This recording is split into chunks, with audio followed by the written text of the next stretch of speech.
All right, we are back for another episode of Around the Indoor Football World, where we cover the IFL, the NAL, the AF1, the TAL, and the AAL, as well as the other leagues around the indoor football world. We try to keep you up to date on all things indoor football here. So if you haven't joined us in the past, make sure you're joining us every Saturday right here, 8 a.m. Eastern Time. Before we get into the content, I'm going to play a quick intro video.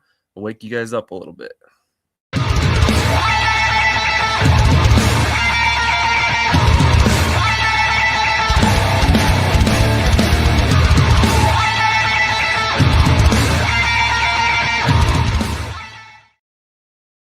All right.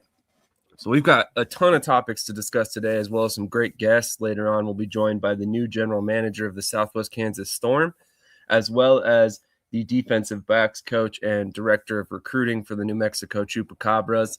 We are apparently a very New Mexico Chupacabra heavy coverage network all of a sudden. So we'll get Chris Hemphill on here later on, as well as Logan Hernandez from the Southwest Kansas Storm.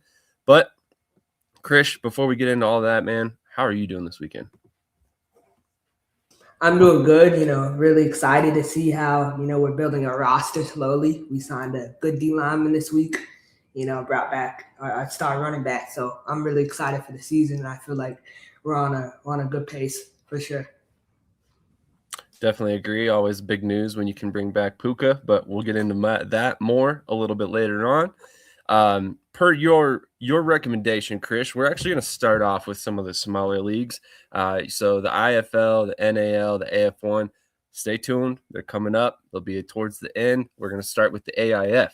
So there's been quite a bit of news that came out of the AIF this week, and the big news, realistically, all surrounded around this man, Terrence Foster. So Terrence Foster has been named not only the commissioner of the AIF, but also the head coach of the Odessa Drillers. Hold on just a second. There you go. Odessa Drillers head coach. So the Odessa Drillers were announced last week. They will be playing an independent schedule with the AIF in 2026, and we now know Terrence Foster will serve as their head coach, but he will also pull double duty and serve as the league commissioner. Krish, obviously, Terrence Foster most recently was the Nashville Cats defensive coordinator. Give me your thoughts on this move, man. I mean, it caught me kind of off guard. He's a very prominent coach for them to be hiring away in this role. Yeah, obviously with Nashville last year, I feel like he had a lot of issues with them. I think he did his best, but I think he's towards the end of his coaching career, to be honest. And so this move is a move to stay relevant. And it's similar to the Manas move, where Manas is going to Michigan to continue to coach. I think Terrence Foster kind of evaluated all the opportunities and realized this might be his only chance to stay fresh in the game. And so, it's good for him. I just think the commissioner and being the head coach, like, that's not going to work at all, in my opinion. So he needs to pick one or the other. This league is not serious to me. Like, I look at the teams, I look at the ownership groups. I don't really see this league being sustainable past this year, if it even lasts through the year, in my opinion. So.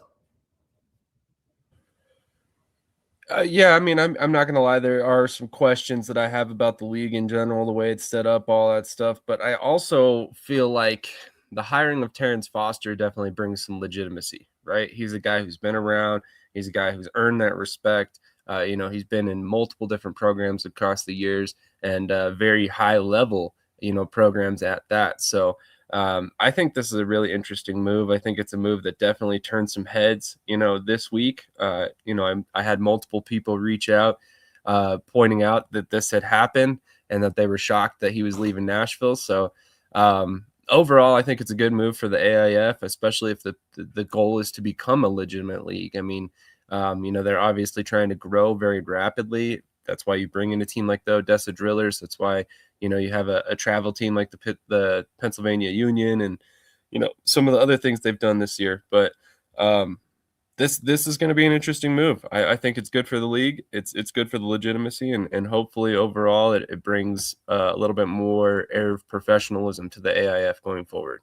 For Um, sure, and I know a team in Amarillo in the NAL. They might not have their head coach for the first 5 games. So if Terrence Foster right down the street, maybe he's worth a phone call. Just a thought. well, I mean, technically, I don't know when Odessa's going to play. I haven't seen their schedule yet, but with West Michigan kicking all the way off in January, technically Terrence Foster might be like mid-season.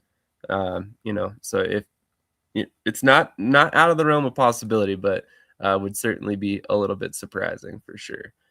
So a little bit more news.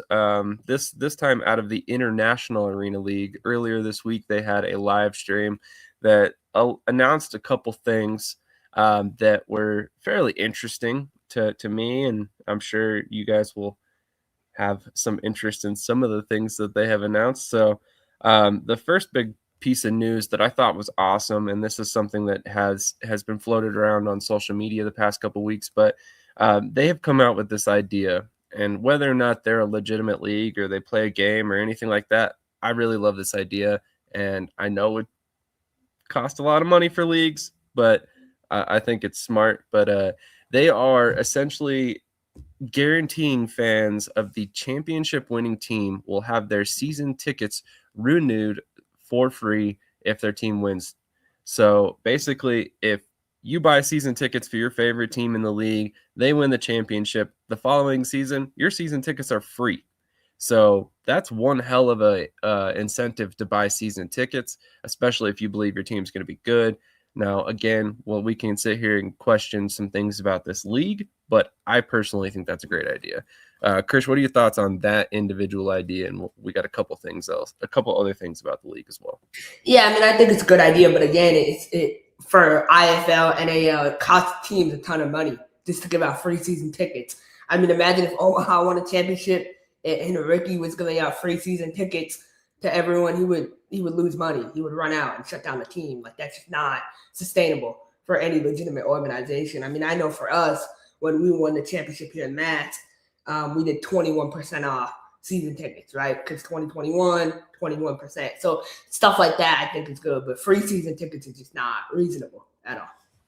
So Yeah, it would be tough. It would be tough for sure. And I think that would be something that in my mind, you would have to build into like the league fees, right? So every year, like the championship team gets a payout to kind of replace that income or something like that. And I don't know how that would look, but it was just something I thought was kind of cool. But on your idea to kind of make them cheaper or something like that, maybe you could, first 50 people that sign up for season tickets, you 50 can get your or whatever. Maybe it's not 50, that's kind of a high number, but a couple other pieces of news. They have also signed a new GM for the Cincinnati Slingers, Adrian Ross, a former Cincinnati Bengal and Colorado Buffalo, actually.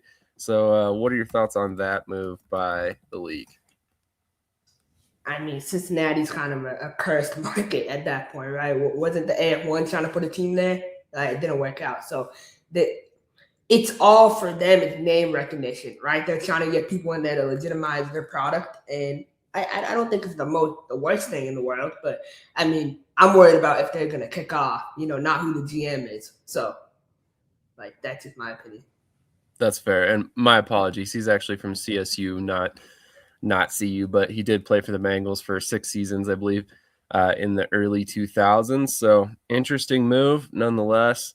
And then the final big piece of news from their big live stream was Arvell Nelson has signed, one of the first players to sign with the league. So I know this kind of piqued your curiosity a little bit, or you had a reaction to it. I guess I'll say that. What are your thoughts on that signing by the league? Yeah, I mean, look, Mook Zimmerman, being their first coach, man, I respect Mook, but he's the biggest self promoter, right? So anything he can do to promote himself and his Hollywood, quote unquote, I call him Walmart Dion because that's basically what he is. So I mean, I just think he's just trying to get his name out there and do what's best for him. And so signing a 37-year-old player is just not serious. I love Arvell. Arvell is so fun to watch. He was so fun to watch. He won't be able to play anymore, right? He's older now. He's past his career. He's put football away. He hasn't played in 5 years. So that's just not a legitimate move. in my opinion. And I'm gonna tell you, like, the rumored pay is $1,000, $1,000 with $1,000 win bonus. That's from multiple people. So if they're offering that to a standard player, what are they offering a guy like Arvell Nelson? Like, that's my question. Yeah, that's fair. I did not think it had been 5 years for him. That's quite a bit. Yeah, Brian, there's a reason for that Rougarou turf, and I'm sure you know what it is. Don't worry, we'll get to that later during the NAL section, which is coming up pretty quickly here. That's all the topics I had for the smaller leagues this week so far. So we'll discuss, as I mentioned before, the IFL and the AF1 in a little bit here. We're going to run a quick commercial break, and then we'll come back with the GM of the Southwest Kansas Storm. Can I mention one more thing about the International Arena League? Absolutely. Shoot. I've been following along with all their live streams. I've watched their documentary. They refuse to say where the money is coming from their league. So I left a comment. I said, where'd the money coming from? And they said, watch our documentary, right? And so the first episode of the documentary mentions nothing about where their source of funding is coming from for the league. So I just thought that was interesting, something to keep an eye on. Maybe episode 2 is supposed to come out on Monday. So keep an eye out. Maybe they'll mention something about where the money's coming from for the league. I have not watched the documentary, but I've been trying to catch all their live streams when I can. It's a documentary. It's very well shot, I will say. It is. Interesting. I'll have to check it out because I haven't had a chance to watch that quite yet. But yeah. Anyway, we'll hit a quick commercial break and we'll be back with Logan Hernandez, GM of the Southwest Kansas Storm.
Like three or four times, maybe. I gotta pump those numbers up. Those are rookie numbers in this racket.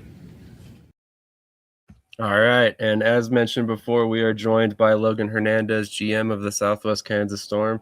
How are you doing this morning, Logan? Hey, Sam, I'm doing great. Appreciate you guys having me on this morning. Really excited to get to talk about the Storm and the NAL. Absolutely. So I'm going to rewind a little bit before we get to you being hired as the GM. I think I met you 2 years ago in 2024, if I remember correctly.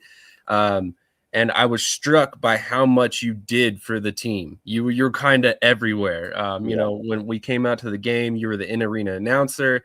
Correct me if I'm wrong. You served a coaching role as well. Yep. So, 2 years ago would have been my first year fully involved with the team.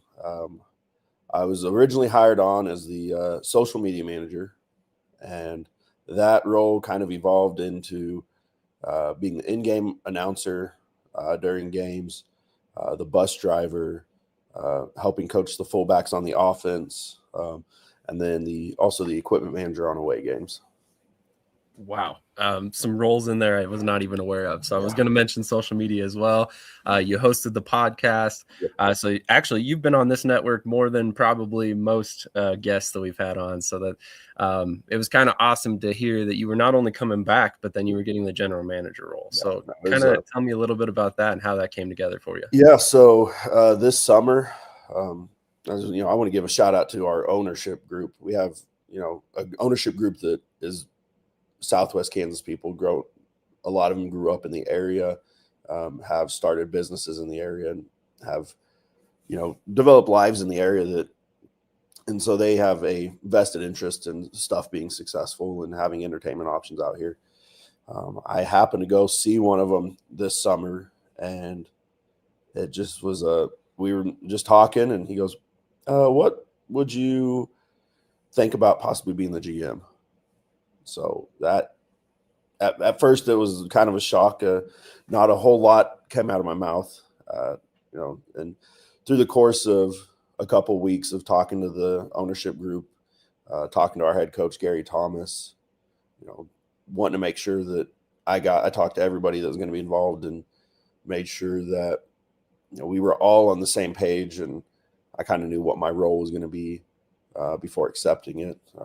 We had, an official, interview process, and was offered that, I believe, right in the middle of September, around the 18th or 19th, accepted it just a couple days later. And here we are.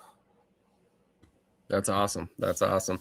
So like I said, I was pretty excited to see you were coming back to the team. And obviously some people were kind of curious, why the change at general manager. And I don't think a lot of people really realized that Pat Williams had kind of had to more or less step into the business world and kind of focus on his outside focuses. But, you coming back made a lot of sense in this role to me. Like I said, you've held multiple different positions for the team. So to me, it kind of felt like a natural progression for you returning it and then, moving up in the organization. So I wanted to talk about another thing that you are very deep involved with, and that's coaching as well, outside of indoor football. Mm-hmm. So I know you've had quite a bit of success in the coaching realm yourself. So tell us a little bit about your coaching role and how your team did this year. Yeah. So after college, I kind of I was able to be involved with football in college. I was a student coach at Oklahoma Panhandle State University. Head coach was Russell Gaskamp, who is now Franklin Pierce. So I did that for 2 years while I was there.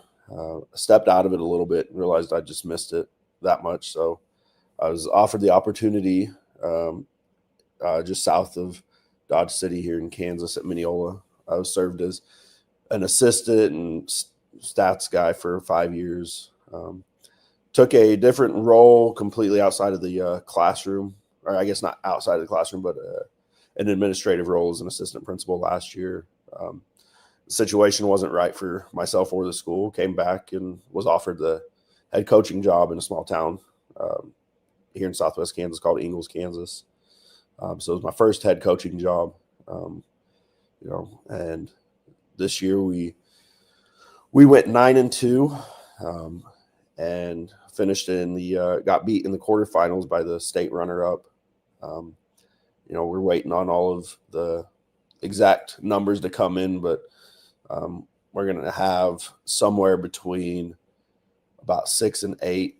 I think we've had 8 kids named to an all-state team in some aspect this year, whether that was first team, second team, or honorable mention through 3 different news outlets. And so we're still waiting on the last couple to come in to see if we're going to have any more. But I was blessed to inherit a really, really great coaching staff here.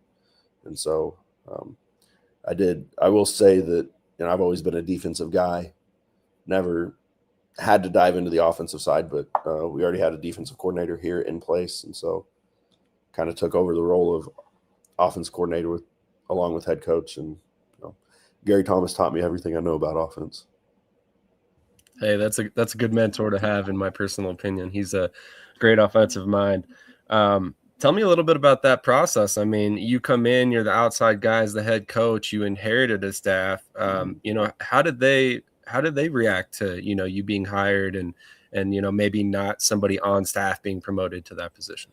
Yeah. So small town Kansas, not a real big staff. For those that don't know, we actually play 6-man football, which is a whole new beast in its own. So I had to learn a completely new, not a completely new game, but a lot of different rules and kind of how stuff how to approach the game from a coaching mindset. So there's a total of 3 guys on the staff, including myself. I knew one of the I guess we kind of call him our scout team coordinator. He kind of bounces back and forth between real on specific things on offense and defense. Talk to him. So I'd known him for a few years from my time being at Mineola, and he was happy to be asked to be back. Got our defensive coordinator's number, talked to him. There had to do a little convincing to keep him on staff, but I think after him being on, I mean, last year I think they gave up somewhere an average of 15 to 20 points a game. This year, outside of our last game, the most we gave up was 25. So in 6-man football, it's a lot like arena football. If scores aren't over 40, there's some heads getting turned. But we had a real successful year on both sides of the ball, and just going through the process of talking to them and telling them that I'm not going to come in and try and hire a whole new staff if whatever's in place has been working. So I think they're both excited about that, and I think I'm hoping that we have the same staff in place next year. It sounds like we do from the talks that I've had over the last couple of days with them. Very nice. Very nice. So I don't think I've asked you this off camera or on camera. Are you going to hold a coaching role this season with the Storm as well? We haven't really discussed it a lot. We're trying to make sure that we can get everything in place that we need to from a administrative standpoint. I'm not opposed to it, but I know that with everything that the GM role is going to entail, it might be difficult at times. Gary's in the process of shoring up his coaching staff. We pretty much have it all in place, but I guess to answer the question real simply is I don't know. I don't think so, but I don't know yet. That's fair. That's fair. So obviously, I feel like anytime you come into a new position like this, you probably have a couple ideas how you want to do things that maybe have not been done in the past. So do you have anything that you intend on kind of implementing that you have not seen with the Storm in the past? Yeah. One thing is, I think we need to use what is our advantage. We are Southwest Kansas. We are in a very historically significant area of the United States. With some of the other team mascots coming in, we can kind of use those in promotions to try and get some people out here. And, and then like one thing I want to try to do is have a production meeting every week, whether that's right before, whether we kind of email all that, but just to make sure that, as we get going into the games and we can make sure the on-field promotions are in the correct order, we make sure we know we have people at every spot. Because there's been times of, to no fault of anybody that, we get on the day of and our national anthem singer is gone. We don't have one. So do we have a backup? What if this goes wrong, what is our plan? And so just, I kind of told the ownership group when they offered me the position that I'm going to treat this similar to how I treated, games as an athletic director the last couple of years. Make sure that, my presence is seen, make sure that whatever we're supposed to be getting done, we have people and we have backup plans just in case something goes wrong. Because as any of us know, anytime you start dealing with multiple people, something is going to go wrong, and often no fault to anybody, but it's just how the cookie crumbles sometimes. Absolutely. A lot of moving parts on game days. It only takes one domino to tumble to all of a sudden throw a wrench in your entire plan. So I can only imagine. obviously you've got, like you said, athletic director experience in the past and stuff like that. So I mean, how similar are these two roles so far to you? They're very similar but very different, just because of the aspect. In terms of administrative and handling, the handling of how conversations and meetings, that's very, very similar, but different because I'm not dealing with high school kids anymore who high school kids that if they're acting up, I can just call their parents, and then a lot of times it's dealt with at home. I mean, a lot of these guys, I'm not gonna get numbers from our players and they're like, hey, I'm calling your mom and dad. So we got to handle that a little more in-house and with the head coach. If when it comes to coaches, like oftentimes, when you're dealing with high school coaches, they are coaching for a couple $1,000s a year. They are teachers full time, so that the relationship with them is a little bit different than like the relationship I'm gonna have with the coaches that we have here. And it's gonna help that I know Gary very well. I would consider Gary a great friend. I've had experience in having to be the AD for a coach that I was really, really good friends with. And so I think that I'm going to use that experience to how we approach stuff with Gary. And some of the other coaching staff that hasn't quite been announced yet, I do have a personal relationship with prior to this year. And so I think it'll be great benefit to have that experience when looking at how to handle conversations with them and how to approach different things with them, not just the coaches, but also with everybody within the production.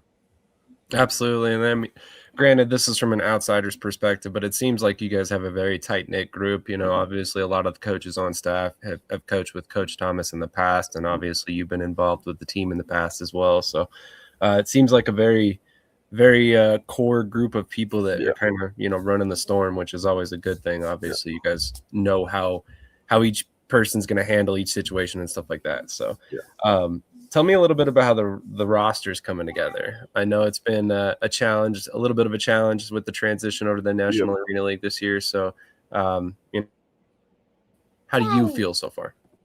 I feel, looking at the roster we have right now, I feel confident that we're going to be successful. Something that Gary's always said is you want to put yourself in a position to be successful. We can't say, hey, we're going to go out and win every game. Hey, we're going to go out and lose every game. But real excited about some of the guys that we have returning.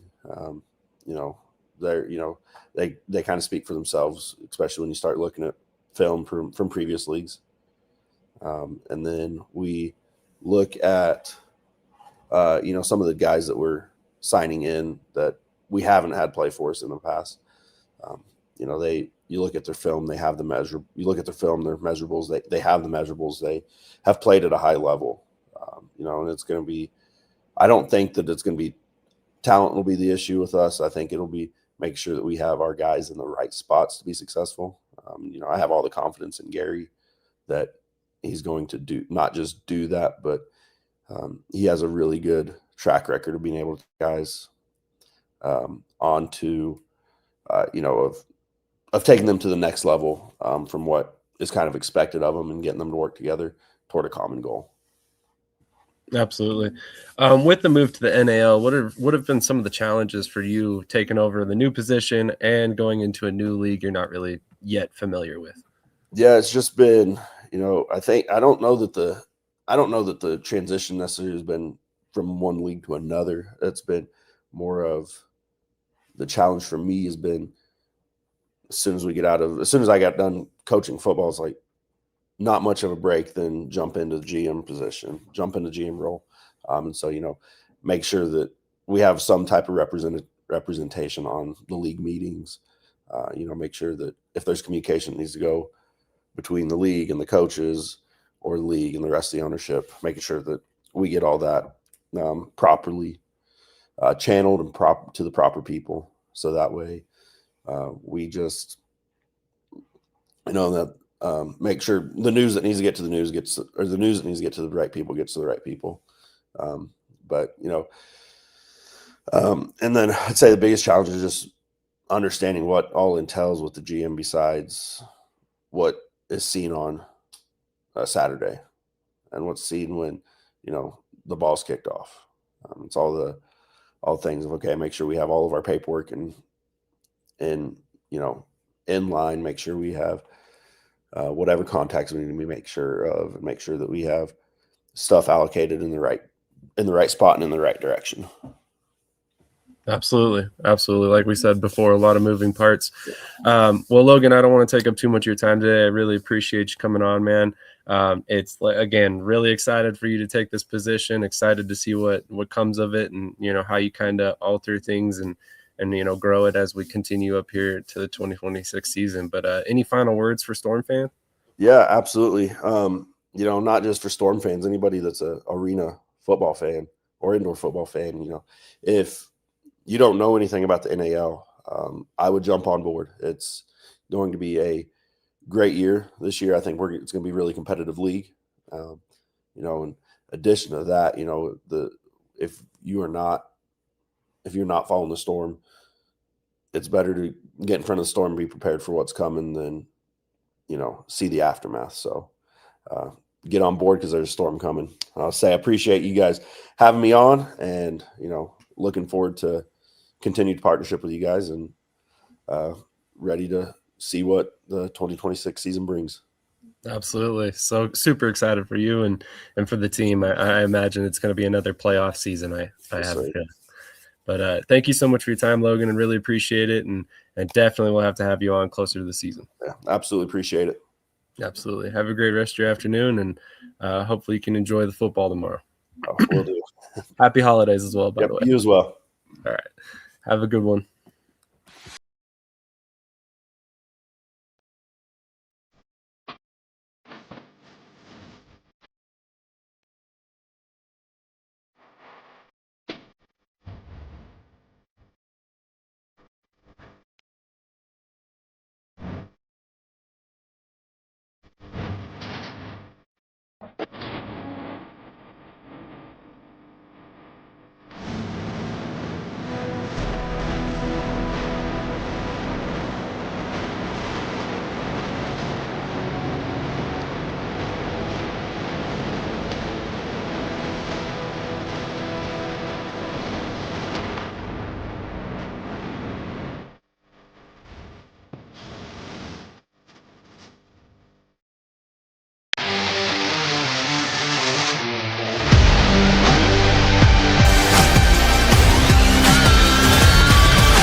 All right. Well, thank you to Logan Hernandez for joining us this morning. Always excited to see that he has been elevated in the organization. As I mentioned before, that he has held a ton of different roles. Honestly, I was blown away by how much he did when I went out there for the game a couple years ago. So excited for him and everything that he's going to bring to the table for the Storm. So any big topics that you want to get to in the NAL? I know there's a little bit of news transactionally. Anything that you wanted to talk about just specifically? Yeah, just some of the signings, from Southwest Kansas. They make no sense to me. You signed Matthew Miles this week. I mean, this is a player who played at 5 different schools, and he's been a Jag at all 5. So, a Jag is just a guy.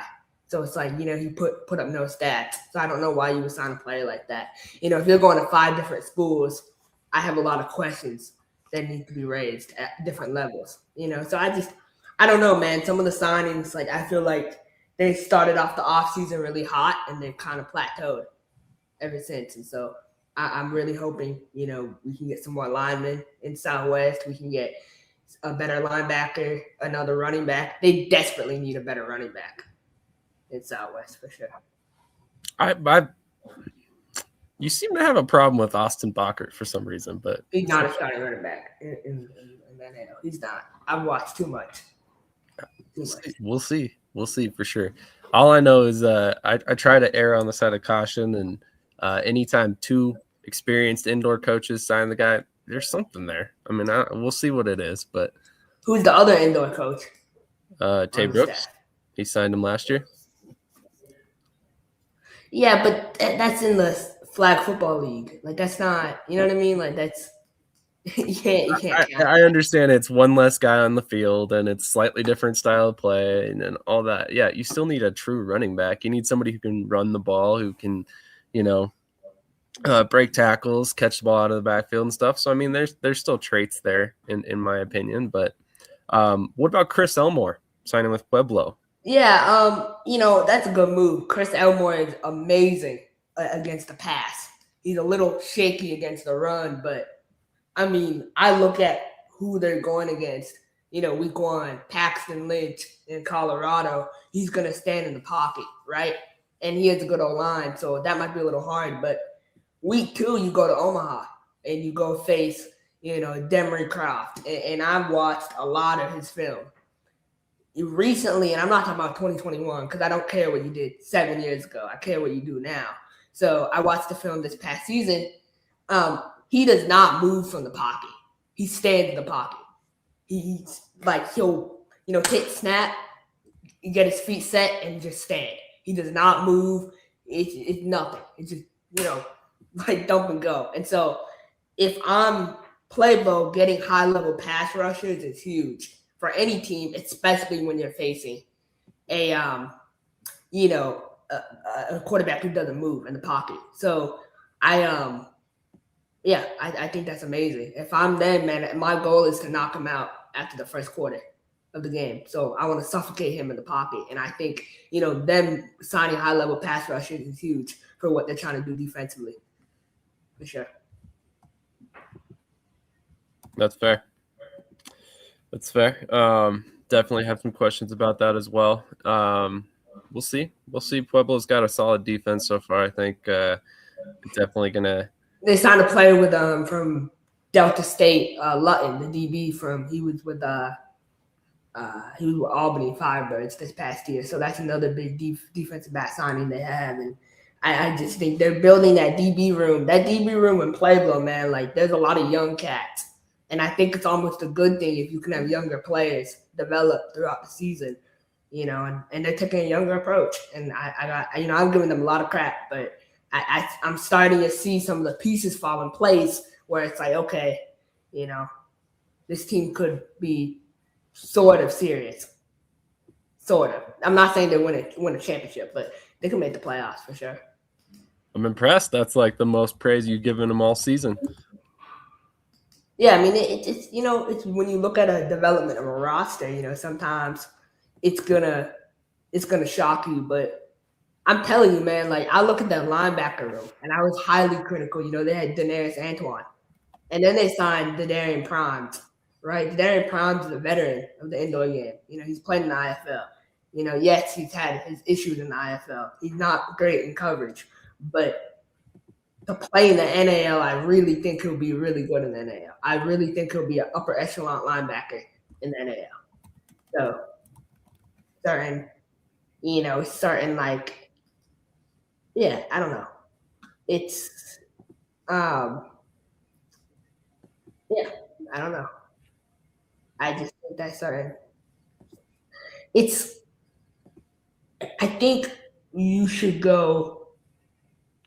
sign players who have experience, but I think sometimes experience is overrated in the sense of if a player has been playing for, 4 to 5 years, I think, and they're not putting up numbers consistently, then that's not a good signing. But if a player like the IFL model, right, if they're in between 24 and 27, right, and they're consistently improving, those are the type of players you should sign.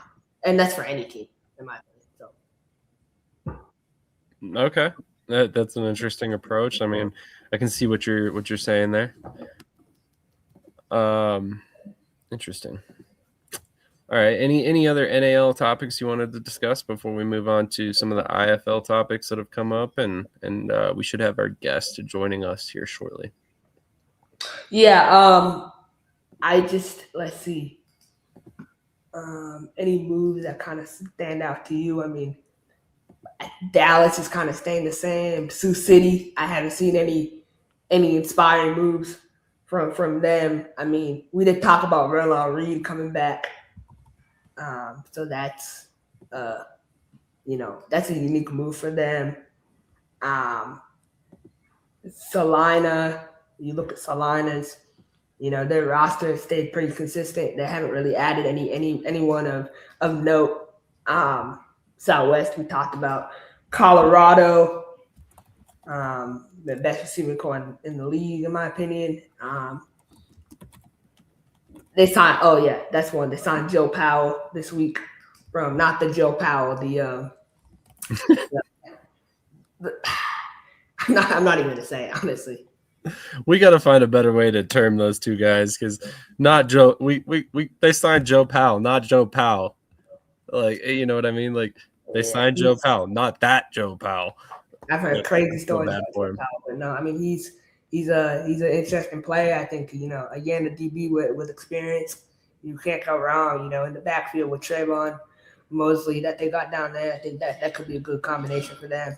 And then really, I think the biggest news this week from the NAL is, so we talked about Jarvay Flowers last week moving to when I guess my question to you is, when you look at Omaha's roster and specifically, what would you like to see from them? Are there any signings, any moves you want to maybe you can see them adding? Are you kind of happy where they're at? I honestly don't have any issue with who they have on the roster currently. I think that I'm pretty comfortable with everything they've got on their roster. I mean, I look across their entire team, and they've got some veteran experience at almost every position, some guys that could kind of lead the way at the position group. They've got guys that know how to play the game, that have kind of been around. A lot of local guys, which I mean is always a boon for the team in terms of cost, and then also the likelihood of those guys sticking around if they're put on the practice squad and stuff like that. So that's always a good thing. But I'm not really as concerned about the loss of Jarvay Flowers as some other people might be. I mean, if you look back in the past, the Beef typically have won championships, and they really haven't had how do I want to put this? They really haven't had world beaters at the wide receiver position. You haven't had one guy who was really the focus of their offense at any one particular point that I remember. There was always multiple different guys, like, even in the 2023 run, if I remember correctly, it was Dev Concliffe, and then they also had Journey Sloan, and they also had Jordan Barton. So they kind of spread the ball around a little bit and relied a lot on the run game with Tommy Armstrong and then Tobias Taylor as well. So I expect a similar approach. I expect them to lean very heavily on the run game, but then spread the ball around and use wide receivers situationally to kind of put them into accentuate their strengths. So I don't necessarily think that they need any one guy who's going to be dominant at the wide receiver position. And I think that's probably why a lot of people are concerned about the loss of Flowers versus, in my mind, the player they brought in instead of Flowers was Jordan Barton. So if your floor is Jordan Barton and the ceiling was the potential that Jarvay Flowers brought, I don't really think that's a huge drop off, in my personal opinion. And that's fair. And so my opinion on it is, I feel like, Cordell Comu's, right? He's a bigger receiver. I don't think he's the best route runner in the world. I think he's more of a, like you said, a run blocker. And I think that's fine. If the identity of your offense is to run the ball, that's fine. I think that's what it's going to be. It's not going to be highly explosive. I think it's going to be more of, a slower paced offense, but that produces. Would you rather an offense that, runs tempo and scores 25 points, or an offense that, takes time off the clock, keeps the defense on the field longer and scores 35 points. So I think that's what they're going to be. Honestly, I think it's going to be a slower offense. One of my things though is I did want to bring up. I was thinking, man, they should add another quarterback, and I would go out, and if I was them, I would sign Keegan Shoemaker from Sam Houston State. He played with Indy last year. He lives in the area. I think he would be a great addition for what they're trying to do there. I think they need to get a high level passer in the building. And I think Tyler has a great arm. I think Demery can run, but I want one more high level passer. They need someone who's a complete just a passer. So I would sign Keegan Shoemaker. And then they need a linebacker and they need one more tall receiver. I think that's the things that Omaha needs to kind of get over the top and win a championship this year. Isn't Colmus a taller receiver? Yeah, but he can't really run routes like that. Like he'll make a catch here and there, but like a route runner, they need someone who's tall. Gotcha. That's why they signed Therese Trainer earlier in the offseason, right? So that was supposed to be their big move. But obviously, I don't think he'll make Tulsa. That's the thing. I think he'll be back before the start of the season. So that's something to keep an eye out on as well.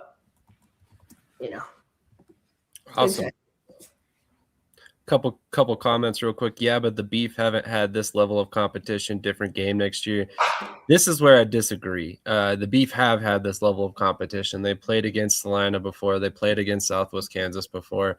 And I'm not saying they're the same franchise as they were then. Things have changed. Don't get me wrong. Colorado, yes, that's an improvement for sure over some of the other teams that they used to play against.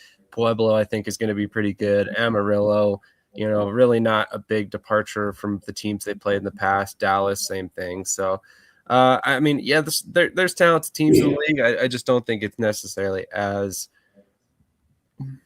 I don't think it's necessarily going to phase them based on what they've dealt with in the past. But before we bring on this next I do want to bring this up too. Sorry, that Beaumont team was high level. That Beaumont team they played, man. I went back. I watched the championship game a couple of days ago. They got dominated on the offensive line, defensive line, DBs. Those DBs had the receivers in a blender from Omaha. So people saying they don't face high level competition, they faced a gauntlet in Beaumont last year. And there's other teams in the league that I feel like they can. We know Colorado will spend. We know Pueblo will spend. So there's other teams that have the ability to acquire high level talent during the season. So I think that's something to keep an eye on as well. Absolutely.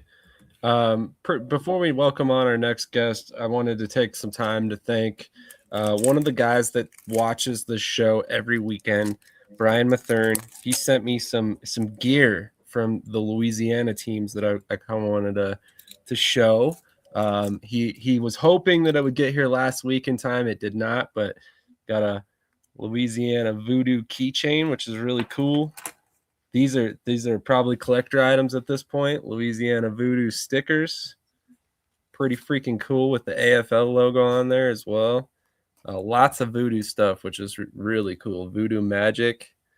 But this is the thing that I'm really excited about. That also Ruggiero sticker, super cool. But the media guide. If you have not seen this media guide, you guys need to go check this out. This thing is extremely well done.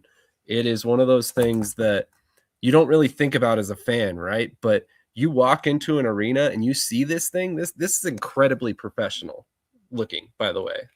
It just, the schedule's on the back. I mean, this is something you would expect from a professional football team.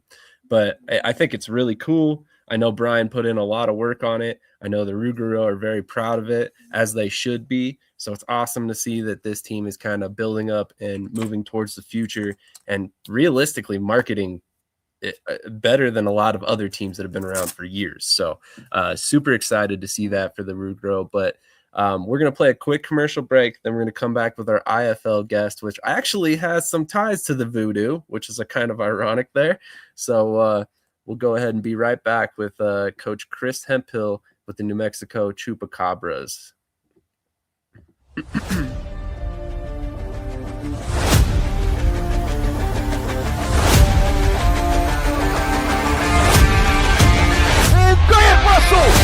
the end zone, touchdown! Russell has to step up in the pocket, has some room in front of him, gives one three-step drop, here comes the pressure, passes complete to Flowers, back to pass, pressure coming, has somebody in the end zone, touchdown! Russell, pressure's coming, Russell able to escape, still on his feet, and will be brought down at the looking, has plenty of time, has Flores at the 15, he's at the 10, and Russell has it on the outside, like I said, he ain't taking a slide, Russell steps up, let's one go, Robinson makes the circus catch.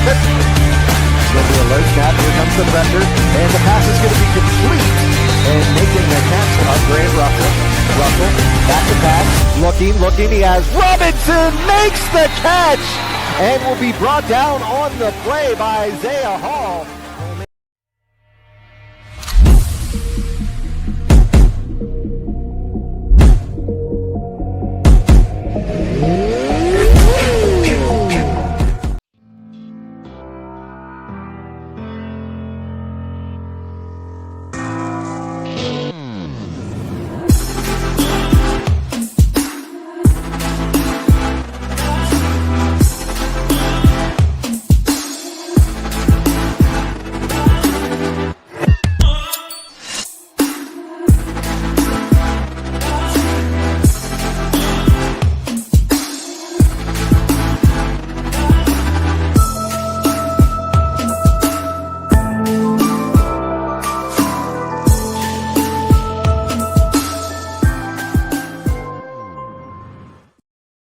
All right, we are back with New Mexico Chupacabras defensive backs coach and director of recruiting, Coach Chris Hemphill. Coach, how you doing this morning? Hey, good morning, fellas. I'm doing well. How y'all doing? Doing great. Thank you so much for joining us today. We're very excited to have you and very excited to see that you were hired by the Chupacabras recently. So tell us how this all came together for you, Coach. You know, the same thing as always, you know, reaching out to contacts and just seeing who needs what, where my skills would be best utilized. And New Mexico was just all around best fit. You know, I talked to Coach Xavier, talked to Coach Kyle Moore Brown, and they love what I had to offer. They love the resources that I have. They love the intensity, the knowledge that I bring to the game. And, you know, we just made it work. Love it. Love it. Krish, you want to kick us off? Yeah, good to see you, Coach. One question I do have for you is last year, 2 years ago, you went down to IFA and you went to Mexico with the Rebellion. Talk about that experience and kind of how it shaped you. Well, you know, I was surprised to actually get a call from their head coach. One of my former players, I guess, mentioned my name, and they did a little research and said, hey, you know, we love to get him down here, which was crazy because I actually wasn't coaching in the IFL, as we all know. When I finished with Duke City, that team folded.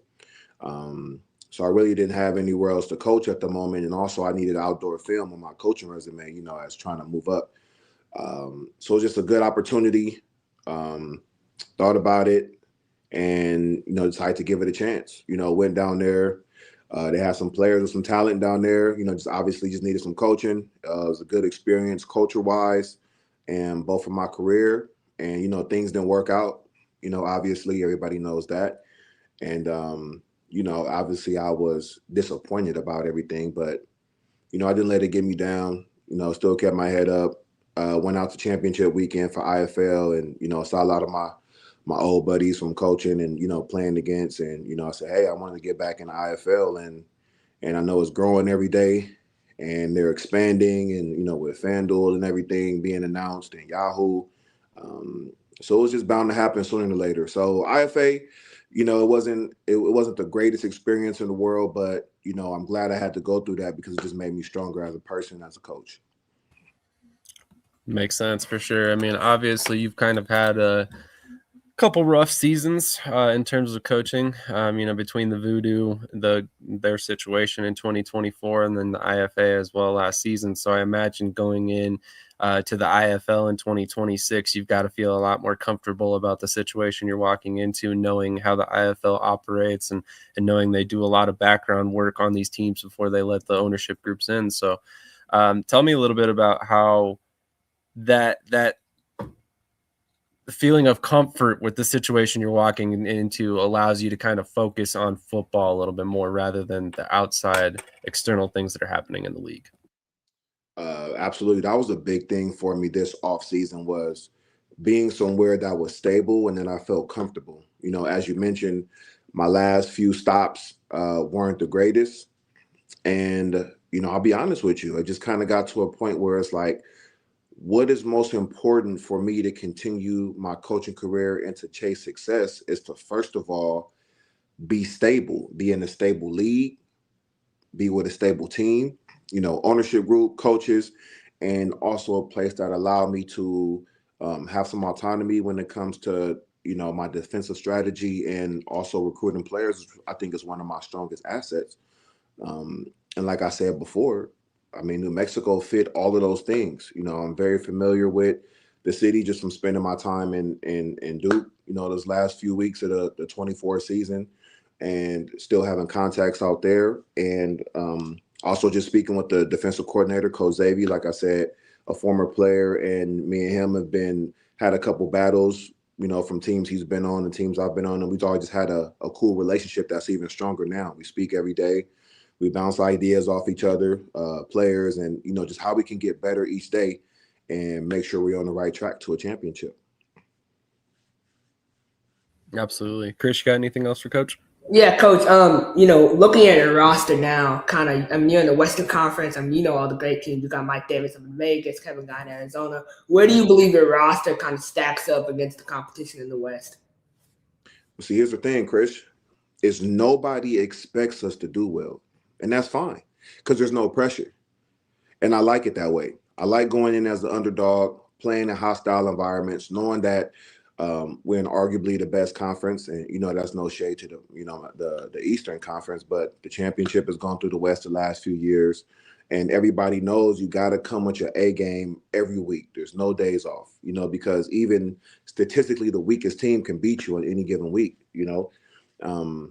And I think that building this roster is you have to shape it in a way that's best for the qualities of the offensive coordinator, the qualities of the defensive coordinator, and also guys that can help us out on special teams. I think a lot of times that part of the game gets overlooked because you want to recruit all of these top offensive guys. But guess what? A lot of them don't want to run down on kickoff. A lot of them don't want to block on kickoff return. So when I'm sitting in, you know, my man cave and I'm thinking about guys to recruit and watching film, hours and hours of film, and again, talking to Coach Xavier and talking to Coach Hanson and talking to Coach Brown, what kind of mentality, what kind of culture do we want to build in our locker room? All right. Guys that are good on and off the field, you know, guys that's hungry, guys that want to get better, you know. And I was told, you know, right when I got hired, said, hey, we're looking to be a very young team. We're not going to have a bunch of vets.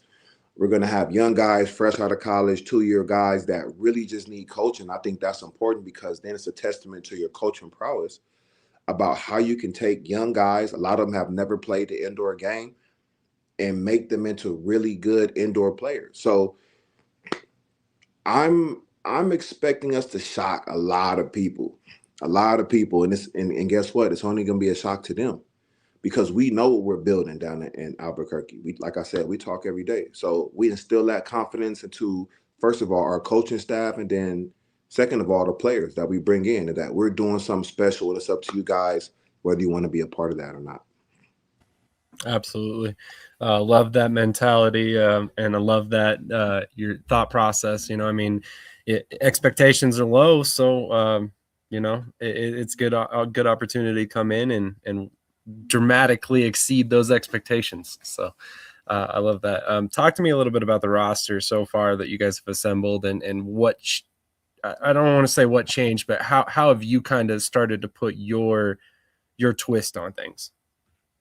Well, when I was hired, I already had some guys on the roster, so I just kind of took a look at the film and where these guys came from and gave them a call, introduced myself. You know, I like to do that with all the players, whether offense, defense, you know, it doesn't matter, just so I have that relationship with them and just kind of get to fill them out as a person and as a player, you know.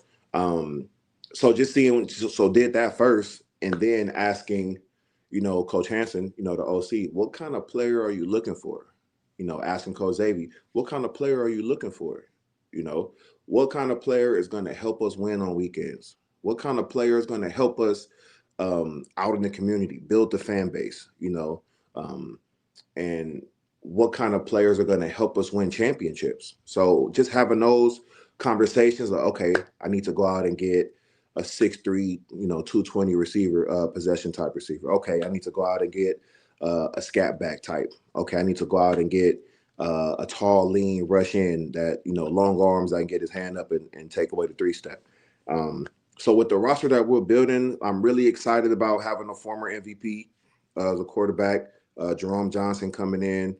That brings that championship mentality, that experience. He has that relationship with the head coach and the DC already. And it's a fresh start for him, trying to revive his career and show everybody why he was the MVP.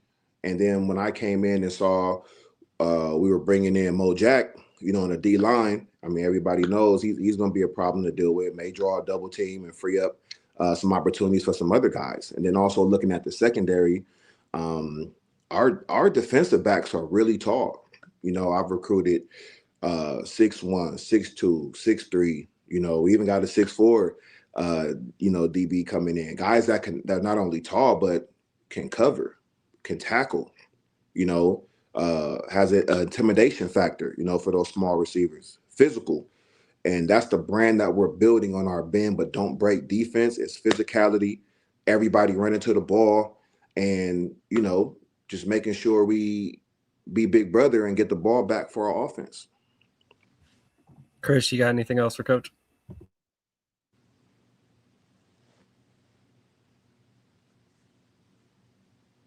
That is a sweet hoodie, by the way.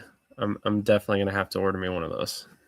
Oh, that's another thing I forgot too. It's actually freezing in my house this morning, so I'm all bundled up. But I guarantee you, we will be the most fly coaching staff you will ever see in the history of the league. Wait till you see what we got on deck for y'all. We got on the low for right now. Hey, this is nothing right here. This right here, this is just whatever. Wait till you see, what we step out with. Because, you look good, you feel good. You feel good, you play good. Play good, get paid good. So shout out to Coach Prime on that one. I'm excited for week one. I'm excited for week one, Coach. That's all I'll say. It's gonna be fun. Hey, Chris, you already know, man. You know how those battles went. Hey, and I was just talking to my boy Kaiser the other day. We almost got y'all when I was with Bismarck, and our coach had to step away for that game, and he missed the field goal at the end.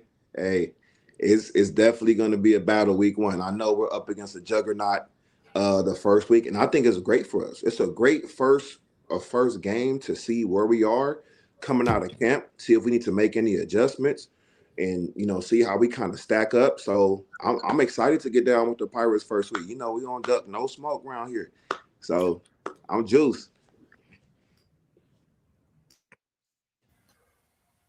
Krish, any more questions, or you just wanted to say we can't wait till week one? I'm just really excited. I know a ton of guys on their team with Jerome, Maurice, Ashley, everyone. So it'll be good to compete against you guys, and I can't wait. I can't wait to see the crowd. How do you feel about? I will ask you. How do you feel about the community support so far in New Mexico? So I haven't actually been down there yet, and it's off season, but I feel like if we put a great product on the field, and especially bringing the team, back down to Tingley, the support should be there. The support should be there. There's championship pedigree. Albuquerque has won championships before. The part is really just getting fans to understand this is a new team. This is not the Gladiators. This is a brand new team, brand new owners, brand new coaching staff, brand new players, everything. So I know Coach Brown and some of the ownership and the GM and have been out in the community. A couple players that's down there have been out in the community, getting our brand out there, pushing the brand, and understanding that we're coming down there to win football games. We're not just happy with being in the IFL. We're not just happy about being in Albuquerque. We're excited about bringing a championship mindset and championship style football to the city of Albuquerque because they deserve that. So hopefully the fans come out and support, pack the seats, and, you know, get ready for a great show. I'm excited about it. Absolutely. So talk to us a little bit about the Yahoo announcement and then the FanDuel announcement as well. I imagine that has had a little bit of an effect on recruiting for you guys as a team. Absolutely. See, the hard part about recruiting, especially guys straight out of college, is a lot of them has never even heard of, you know, indoor football. You know what I'm saying? And then when they do hear about it, it's, you know, Kurt Warner played. Like, yeah, technically that was arena football. This is indoor football. And I'll give you a little insight on how I go about my recruiting. When I'm recruiting, because I have to recruit for both, you know, you mentioned my ties with the Voodoo. When I'm recruiting a player, first of all, I ask them, what's your football goal? Is it to try to advance to the next level? Do you just want to continue to play football because you love it so much? Is this your NFL? Do you just kind of see what it's like and decide later? You know, I ask those important questions because a lot of the times the players, when they be like, well, you know what, coach, I really am not just interested in, you know, moving up. I know I'm not, you know, whatever. This is my NFL. Okay, wonderful. Let's groom you in that way where this is your NFL. Let's make you the best IFL player you can be. Or if your goal is to move to the next level, let's coach you up. Let's keep you in shape, keep you fresh. You got fresh film because there's eyes on this league now. We couldn't say that 10 years ago. You know what I mean? There's eyes on this league. And if you look at the NFL, CFL, UFL exempt list, there's 31 guys from last season on the exempt list that moved up to either one of those leagues. And I think that's huge. And I think the commissioner is doing a great job about building the brand and pushing us to further guys to those other leagues. You know what I mean? So when I'm recruiting, I can say, hey, we had 31 guys last year, move up, you know, and that can be you this year. So it's important that we're getting those FanDuel partnerships, those Yahoo partnerships, because those are brands that guys know coming out of college. So when we mention we are associated with them, it automatically brings our league that much more credibility. And that is huge for what we're doing. So when I mention those things, guys are like, oh, okay, man, this ain't some little Rudy Poo league, you know, yada, yada. Like, this is for real. I said, bro, do your research. I am never going to lie to you. Do your research and see. We are a legit league. We're a stable league. We are the top indoor league in the world, I believe. So for guys that question, you know, I say, hey, just look it up. I can give you the stats, but I want you to do your own information. Gather your own information and come back and holler at me, and we could talk. So having those things, man, are huge. And like I said, I think the commissioner's doing a great job of promoting the league, getting sponsorships, and making sure that guys have a legit opportunity to do what they want to do. Absolutely. Krish? Yeah, you know, Coach, one thing I always remember about you, even when you were with Bismarck, you were highly emotional on the sideline. You know, you're always hyped. You know, you always, you know, like to fire up the guys. This year, you know, you have a lot of different emotional coaches on the staff. How do you plan to manage that, and how do you know when to kind of peel back and when to go hard, if you know what I mean? That's a great question, Chris. Well, one thing about me is I am very good about managing my emotions. You know, I'm a very even keel guy, so you can't really tell unless I want it to show. You know, unless I feel like the players need that little kick in the butt. You feel me? So I don't have an issue about. There's one thing about me is I know my role, and if my role is to do this, I'm gonna do this. If my role is to do that, I'm gonna do that.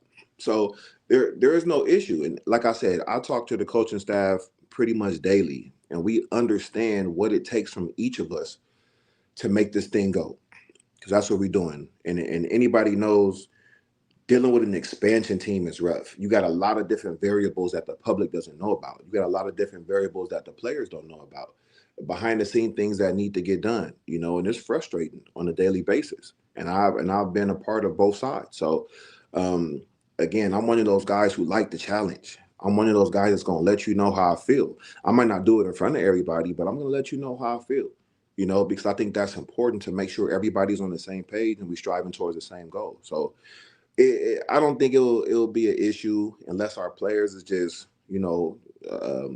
walking around like we ain't playing the game on live TV right now. Then obviously I got to get turned up. And when Coach M get turned up, they know like, hey, it's for real. Because like I said, most of the time I'm a chill dude. So I don't think it'll be an issue, man. We'll be all right. I believe it. Honestly, I've never. I mean, I've seen you worked up on the sidelines, but I've never personally experienced it. You've always been super calm, cool, respectful. So, yeah, it definitely seems like that only comes out when it absolutely needs to. Absolutely, man. You know how the heat of the game goes. You know, it's a very emotional game. It's a gladiator sport. And I want to let my guys know I'm fighting just as hard as they are.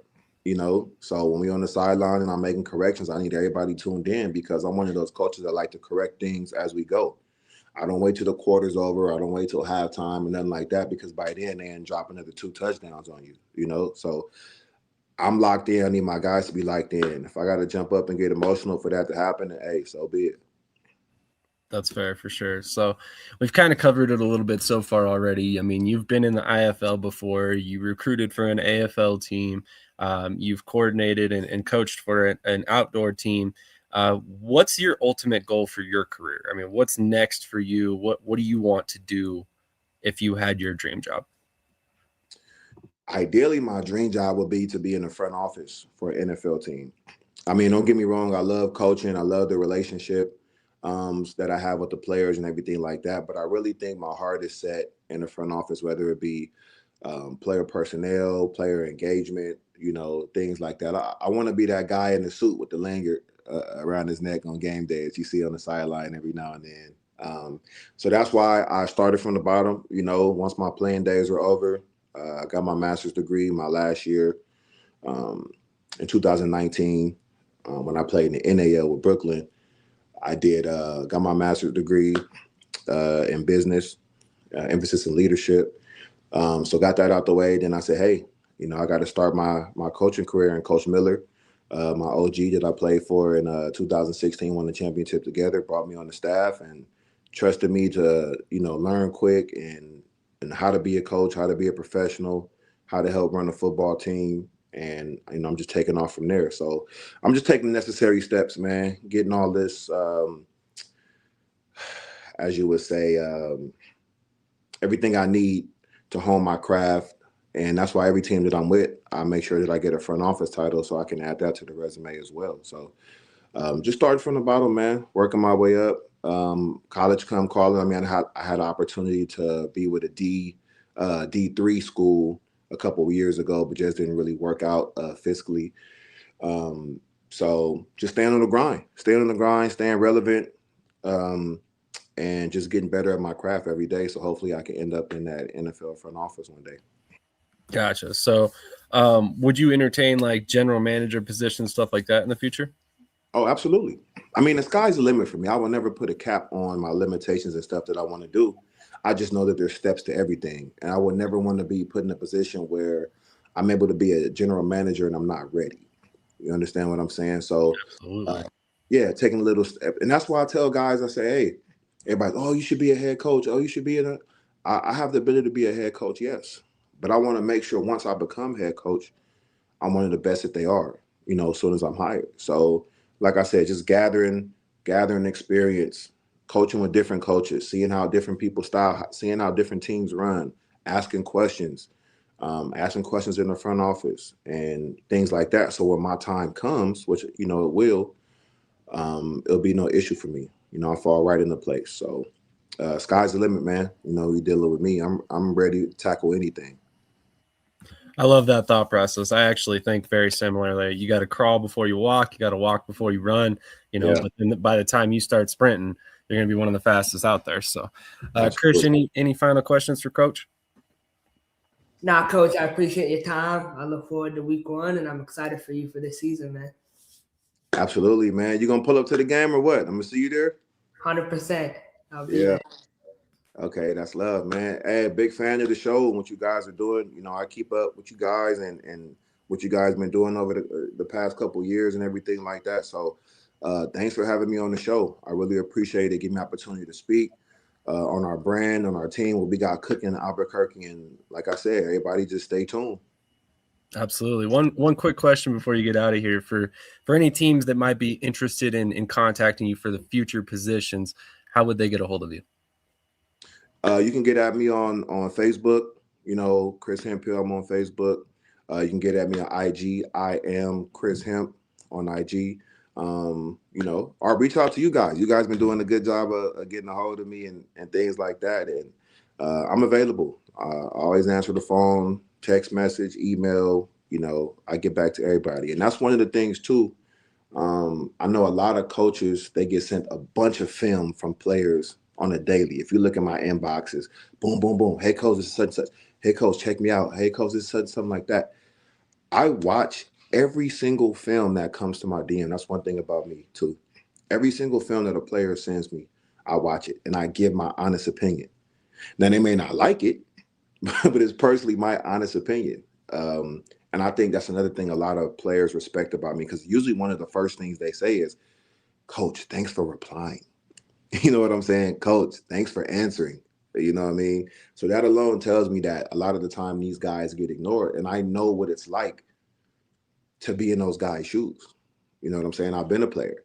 I've sent my team, my film out to teams, NFL teams, CFL teams, and AFL teams, and stuff like that. So I know what it's like to be in those players' shoes. And I think that's what makes me a great recruiter, is because I can relate to what those guys are feeling and what they're trying to do. A lot of these guys are overlooked, so they shoot the film. I watch it. I may not watch it that same day, but eventually I'll get to it. And I think that's what's important, is at least getting back to a player and giving them my honest feedback, So that's me, guys. Love that thought process as well. Thank you so much for your time, Coach. Really appreciate you coming on this morning. I know it's early, but I always love having you on. So we'd love to have you back on, closer to the season when the roster is complete. We can talk about week 1. You can talk all the smack to Krish. It'll be great. Yeah, it's all good, man. Our roster is still building. I still got a lot of work to do, man. So I'm up early anyway. I'm actually getting ready to hit the gym for my son. So I got soccer, but I appreciate you guys having me on. As always, when you send me the message and say you wanted to have me on the show, I can never tell you guys no. You guys have been great. You guys have been very supportive of what I've been doing. So I just want to say thank you. Thank you very much for you guys. Appreciate you. Hey, we appreciate you. If there's anything we can do to help, keep us in mind. Always, man. Y'all be cool. Y'all know what it is. Definitely. Have a great rest of your day, Coach. Thank you so much for your time this morning, and best of luck in 2026. Thank you, guys. Like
three or four times, maybe. I gotta pump those numbers up. Those are rookie numbers in this racket.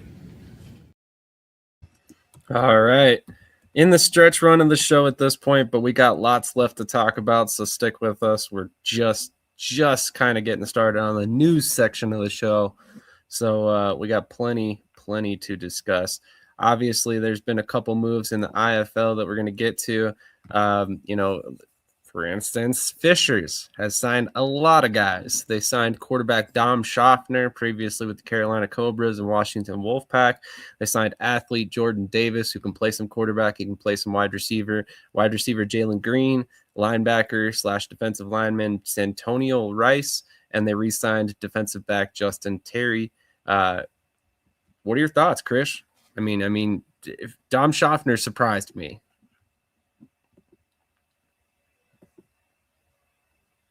You're muted, my friend.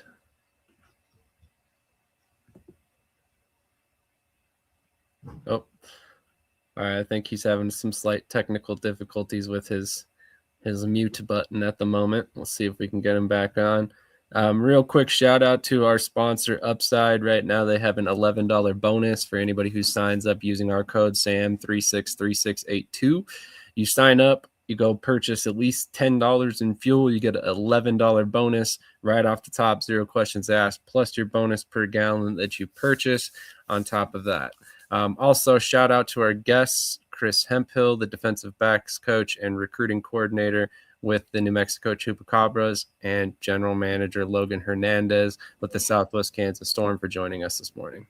But it looks like Krish has his situation corrected. So, sir, what are your thoughts on the IFL or the Fishers Freight signings? Yeah, Dom Schaffner is obviously a backup, so for him, I think it was just an opportunity to get in the IFL, break through, get on a roster. I don't think he's I was really high on Dom Schaffner when he was in Carolina. I really thought he was next up, and he really disappointed me, in multiple areas. So I think, going to Indy, maybe it can be a good thing for him, kind of rehab his career, start all over per se.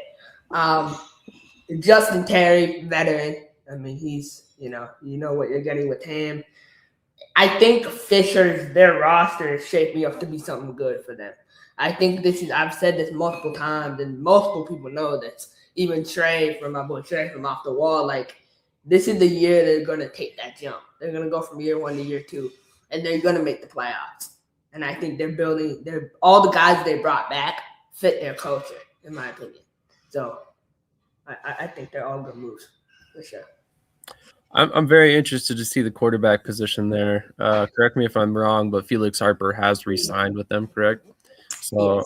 I mean, obviously, he's probably the incumbent starter, the guy who's most likely to take the day one snaps for them. So, I mean, I'm really excited to see him start full time. This is a guy who's been in the IFL for many years. He's been under Rob Keefe. He was in Massachusetts for a little while under Tom Manas. Or was that just before Manas came? Regardless, he's been in some of the league. Sorry to interrupt there. So I think this is a good move overall with them bringing him in, and bringing him back. I think he's going to lead the way. He played pretty well when he was inserted there at the end. So I think they can definitely come out hot and start firing. And I'll be interested to see a couple of different position groups on their team kind of shake out, but they've got a very talented roster. I thought the same thing last year, though. So I expected them to make the playoffs. So we saw a little bit of growing pains. We'll see if they can get over that this season. A couple other big moves that I'm sure you're hyped about. We mentioned it earlier on in the intro. Puka Williams resigns with the Massachusetts Pirates, and Devin Brant Epps, a defensive lineman who previously spent some time with the Buffalo Bills, has signed with the Massachusetts Pirates. What are your thoughts on those moves? Orlando Pirates. But dear Lord, I am so sorry. I will get it down. I apologize. Adrian, I know you're watching. Orlando Pirates.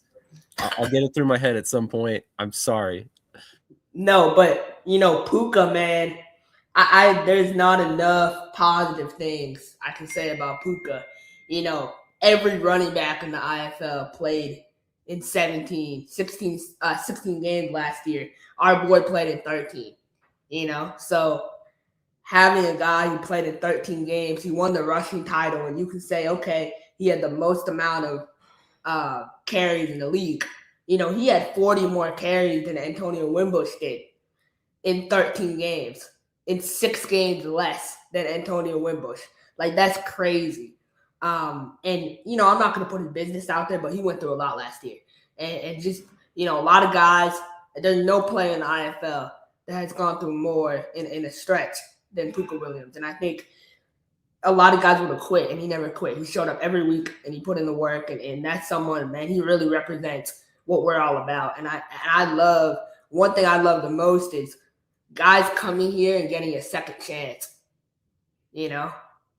So that's what the whole point is, right? Guys coming in, they get a second chance, and they get an opportunity to kind of elevate their lives. And so Puka's someone who represents that, and I'm so excited to have him back. And I think he's going to take that big. I think he's going to get 1,000 all-purpose yards. You know, that was his goal last year. So I think this year is going to be a big year for him. If he shows up in shape, man, oh my God, he's the best running back in the league. It's not close in my opinion. Signing D lineman, man. You know, Epps, he's really good. He played at New Mexico, Buffalo Bills, like you said, training camp this past year in July.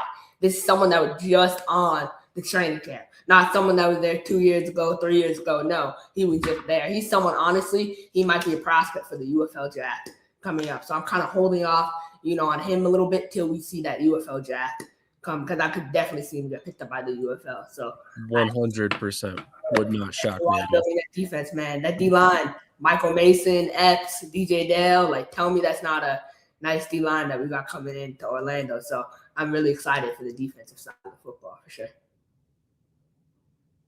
Absolutely. A couple comments here. Jazz Hex turning in. Thanks, man. We appreciate you coming on.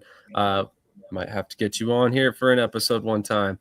And then Adrian Figueroa, Orlando. Yes, I apologize. I swear I'll get it eventually. It might take 5 or 6 years, but we know you guys will still be around, so I've got plenty of time.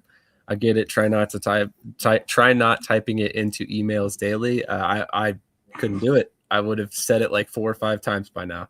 And then this was an earlier comment. Love this segment. He's speaking my language. Build that resume so you're ready when the day comes. That's my mission. I can rock with that message. I really resonate with that as well. I've always been a firm believer. If you want to be the best, you got to learn from the best. And, you know, I think that's one of those things that a lot of people, they try to skip the steps. You know, a lot of times we want to go from step A to step Z and not even see the alphabet in between. But a lot of times you got to learn the steps along the way to be prepared for that step Z when you get there. So I really like. That's the thing, man. And I kind of want to touch on that too. Like, I take a lot of pride, you know, and I'm wearing my Omaha shirt, so I should shout him out. Like, Coach Negron, man, like everyone wanted to be a fan now, you know, because he's a coach of a big team. But, man, I knew him when he was an assistant coach, you know, and so that means that's a lot when you see a guy kind of work up and build up their career from being an assistant coach. He'll tell you the knowledge he learned from being an assistant coach helped him now. And that's the whole point, is like for guys to come in, learn. Guys who just get thrown in the fire and be head coaches are never successful. Never. You got to have that. You got to have that mentorship. You know, you got to have someone that takes you under their wing and kind of help you develop, you know, long term. So. I wouldn't say they're never successful, but typically the ones that are successful, they have some sort of guy on the staff that's been a head coach before that they can lean on. And so your point is still 100% apt, for the record. It's just there's some exceptions to the rule for sure. But yeah, I mean, moving on to some other IFL moves here. Speaking of which, got some new gear. Thank you, Mike Davis, if you're watching. Really appreciate that. I actually have a couple more shirts. He actually hooked it up, so I'll show you guys those ones real quick. This one's pretty cool. That's sick. They've got some really cool shirt designs. If you haven't checked them out yet, really recommend go checking out their store. And then there's that one as well, long sleeve, which I'm gonna wear the heck out of that one. I have no doubt. And they are kind of my IFL team at this point with Duke City gone. So definitely will be rooting for them again this year. Speaking of which, they signed signed Charles Turner in Vegas, an offensive lineman. So another body that can kind of solidify that offensive line. It seems like they prioritize this position every year. And speaking of prioritizing the trenches, San Antonio has made some rather big shuffle to their trenches. They released Quan Stallworth and Lacolby Tucker. They signed Bless Harris, and they also released Jack Daly on the defensive line. So I'll start with Vegas, man. Man, his new nickname is going to be IFL Thanos, man. Like, he's just building up the Infinity Stones. I mean, he's that O-line, man. That's the best O-line in the country. I'm not even going to argue that, honestly. I can't argue that. You look at that line from guy number 1 to guy number 7. They're all dogs. They can all play anywhere. And this signing a lineman who started 42 games at LSU, amazing signing. SEC linemen are different. I mean, the way they walk, the way they move, the way they practice, I've seen it myself. Trust me, man. SEC linemen are different. They move different. So this is a big move for Mike Davis, I think. I like the roster he's building in Vegas. I do. And I think I told him this week, and I stand on it, man. Like, this is the best offseason he's had in his time in Vegas. I really believe that, because the way I look at having a good offseason is going position by position to see, okay, where did we upgrade? The line is upgraded. The D-line 100% is upgraded. Linebacker, I would say, is upgraded. So everything is upgrading, and it's continuing to get better. So I think that's a big move for them. With San Antonio, man, I mean, Lacolby Tucker. I love Kawan Stallworth. I think he's a baller. Lacolby Tucker, I think he's good, but, like, he's not Kawan. Kawan is a baller. Kawan, a team needs to go out and pay Kawan what Kawan deserves and sign him, because he is a really good athlete. He's a really good player. He's an amazing with the run. He's the guy you want. If you're running the football, man, you should sign Kawan. Kawan can play ball. I like Kawan. Yeah, honestly, I think he slips under the radar when you see a name like Lacolby Tucker, who's been in the UFL. He had his stint with the NFL, all that stuff. But I also think Lacolby Tucker sticks out because he's 6'7". You know, he's one of the biggest offensive linemen that San Antonio had. He's a hell of an athlete. And, you know, he has that background on his resume. So the way I described it too is like Lacolby, he's more athletic per se, right? He's freakish athletic, but Kawan, he's technical, man. He's he's not a guy that's going to blow you away in what he can do athletically, but he's going to be consistently good snap in, snap out for sure. So one comment I wanted to get to here, Caleb says, Krish, tell that to the UFL need experience. You forgot the caveat that he has been on an NFL roster. He's signed an NFL contract. That's the experience the UFL wants. So no, I think he's saying that about the coaches. Could be. Yeah, coaches. So the coaches, I'll touch on that. I mean, I love all you Stallions fans, man, like, you got to get behind AJ. I think AJ is going to do a really good job down there. He has enough connections to be successful. Ted Ginn, I think it's we'll see about that. But no, I think experience does matter at every level. And it's very important to have experience and to know what you're doing. So it's going to be interesting to see. I'm interested to see, will that affect the product on the field? You know, coaches. But I don't think, I think with AJ, I think he'll surround himself with veteran coordinators, and he'll make it better, to be honest. So my thing, sorry, Caleb, I apologize for not understanding your comment. So he said, yeah, the coaches. So my thing with the UFL and the coaches they're hiring is, obviously it makes a lot of sense in terms of those guys being in the community. They're very involved with the states that they're coaching for, right? But also I think that you have to surround them with a good staff. Like we said before, you have to have some people around them with some head coaching experience. And so I think that in both situations, these guys can find success. But one of the things that is kind of bugged me a little bit is that everybody keeps saying that they have no experience coaching, and that's not entirely accurate.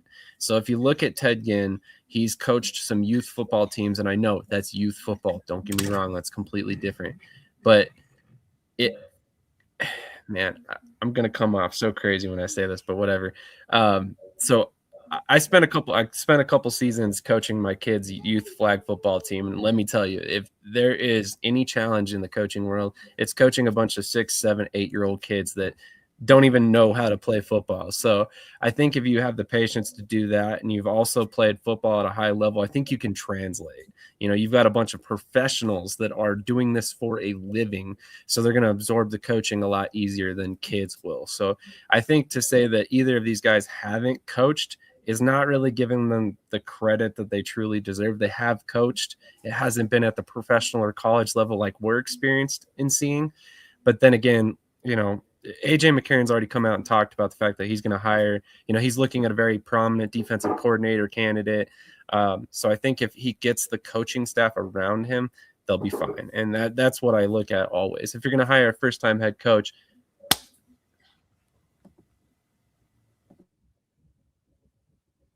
sorry about that. If you're going to hire a first-time head coach, you got to have an experienced staff around him. So I think that's the caveat to signing a first-time head coach, especially one that has very little experience coaching. But one more signing I wanted to point out, Lowell Patron has signed with Jacksonville. So that is the last signing on my list. The one other topic that I wanted to discuss with the IFL in particular was this feud between the New Mexico Chupacabras and Zach Kyleman, as well as several other people on Twitter that have kind of, joined the net gang, I guess you could say. So, Krish, what in the world is going on between New Mexico and Zach? It's for me as an organization, you should be able to handle yourself in a professional manner, right? Like, I just think imagine if we did that on the Twitter account. We started going after fans. It's not a good look for an organization to be talking to fans. And like Zach, I love Zach. He's a great guy. He doesn't really know the indoor game, right? I don't think he's ever watched indoor football. He's more of an arena guy. So he probably doesn't really know the difference. So for me, like, obviously he's going to come after. And he didn't say anything bad. I just think, it's not worth engaging with people in a confrontational manner. Like me and Mike Davis, man, we are back and forth, like banter all the time. That's my boy. I love him. Whatever. Like, it's good. It's not nothing personal. Zach and this guy like Tim or Tim Smith or whatever, like they don't even know each other. They're just going after each other, and it's a bad look, man. It's a bad look. You haven't even played a game. You're already starting with fans on Twitter. Like, all those receipts, if they lose games, they're gonna pull up those receipts. Those receipts are coming out, best believe. So I don't know. I don't like it. I don't like it at all.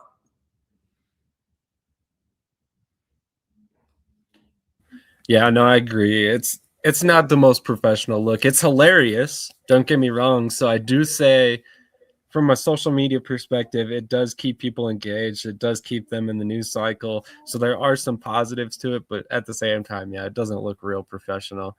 Interesting. Look at this comment. It's crazy. I appreciate that. Jesus. The people that pop on here. But no, I don't even know how to respond to that. No, but I mean, obviously, look, man, like, one of the things is, of course I want to beat everyone. Of course I want to beat everyone in the league. I want to beat Vegas so bad. I want to beat Vegas and spin on them, and so they stick to the ground, man. Like, that's how bad I want to beat them. But like, the reality is the idea of that is also having a level of respect. I know the roster he's building. I know the players he's building. So I just like to see more respect between, certain parties, for sure.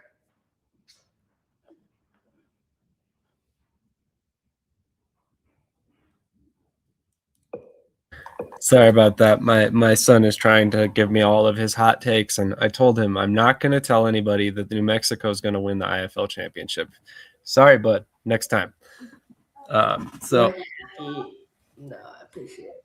Got a lot of people tuning in. Lobo, and I appreciate you. Imagine if Lobo went on social media and started arguing with fans on the Pirates account. You guys would be all over it. So I want the same energy for when New Mexico does it. I want people to go as crazy, because people would be clowning us. Oh, they would 100% be saying all kinds of things, especially if the now Orlando Pirates did that. Got it that time, everybody, just so we're all clear. But all right, we're gonna move on to the AF1. But before we do, obligatory sponsorship mention. And as always, shout out to the companies that help us, keep this show running. Nothing better, Lobo, than the night celebration that you hit against the Sharks. Oh Lord, You gotta pull that up sometime. That was awesome. We're not even gonna discuss that. We'll get all the Sharks fans mad, and then it'll be a whole thing. So, yeah. Anyway, quick commercial break. We'll be back with AF1 topics, and then we'll close out the show for the day.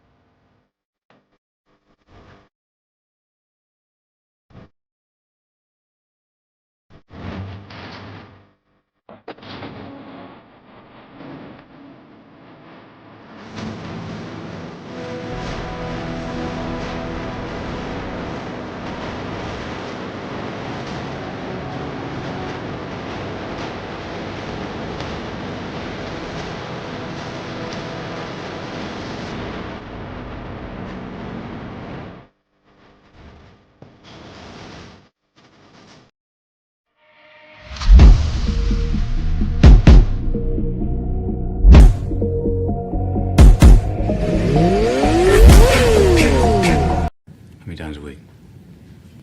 Like three, four times maybe. I gotta pump those numbers up. Those are rookie numbers in this racket.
All right. Once again, shout out to all the companies that help us keep this podcast running. Believe it or not, podcasting is not free.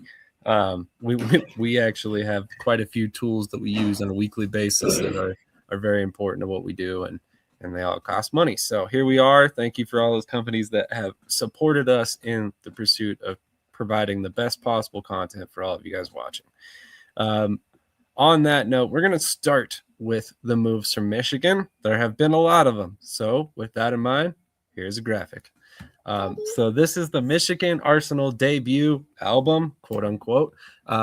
Here are a bunch of moves they've made over the past couple days. Fullback / linebacker Joel Blankenship, which apparently I forgot to put his college on there. I apologize. Linebacker Jordan Jones from West Alabama. Defensive back AJ Felton from Southern Utah. DeLeo Wilkins from Clark, Atlanta. Doug Martin from Albion, also located in Michigan. DeMarcus Bell from Lawrence Tech, located in Michigan. Aaron Folks, Saginaw Valley, Eastern Illinois, also located in Michigan. And Adam Folk, University of Cumberland. So any thoughts on this roster there, Krish? To be honest, man, like Jordan Jones, biggest signing on this board. Other than that, man, I mean, I'm gonna stand by what I said.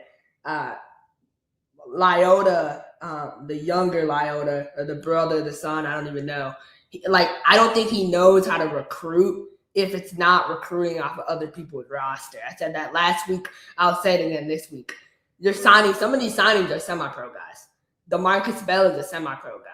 Like, why are we signing semi-pro guys, man? Like, It's disappointing to see. I honestly like Minnesota's roster better than Michigan, man. I want my boy Malik to be successful. I want him to be the best quarterback in the league. I think he will be, but I just think, man, you got to get him more weapons. You got to get him high-level guys, and I just think these are not like high-level moves at all. Like, they're not going to make the playoffs with the team they have. So, I'm not ready to write them out of the playoffs yet, but I see where you're trending here. There are a lot of players that I'm like, okay, I haven't seen that name before. Or, where is he from? And you're right. There are a few guys that have come from the semi-pro ranks, but I would like to point out, technically, Tyler Kolka also played semi-professional football before he signed with Nashville Cats. And that is true, but the thing with him is he put up numbers in college. Like, a lot of these guys, man, like, these are Coach B level guys. You know what I mean? So, like, that's not really going to get you to the playoffs. When you look at Minnesota's roster, man, they got, like, arena guys. They got all-stars. They got guys who have played at a high level, like Shaquille Holiness, Deron Randall, like those type of guys. You look at Michigan, it's like either way, these guys are going to have to develop throughout the season. And you don't really have time, if you know what I mean. In the sense of, if you're going against high-level competition, will these guys have the time to develop? So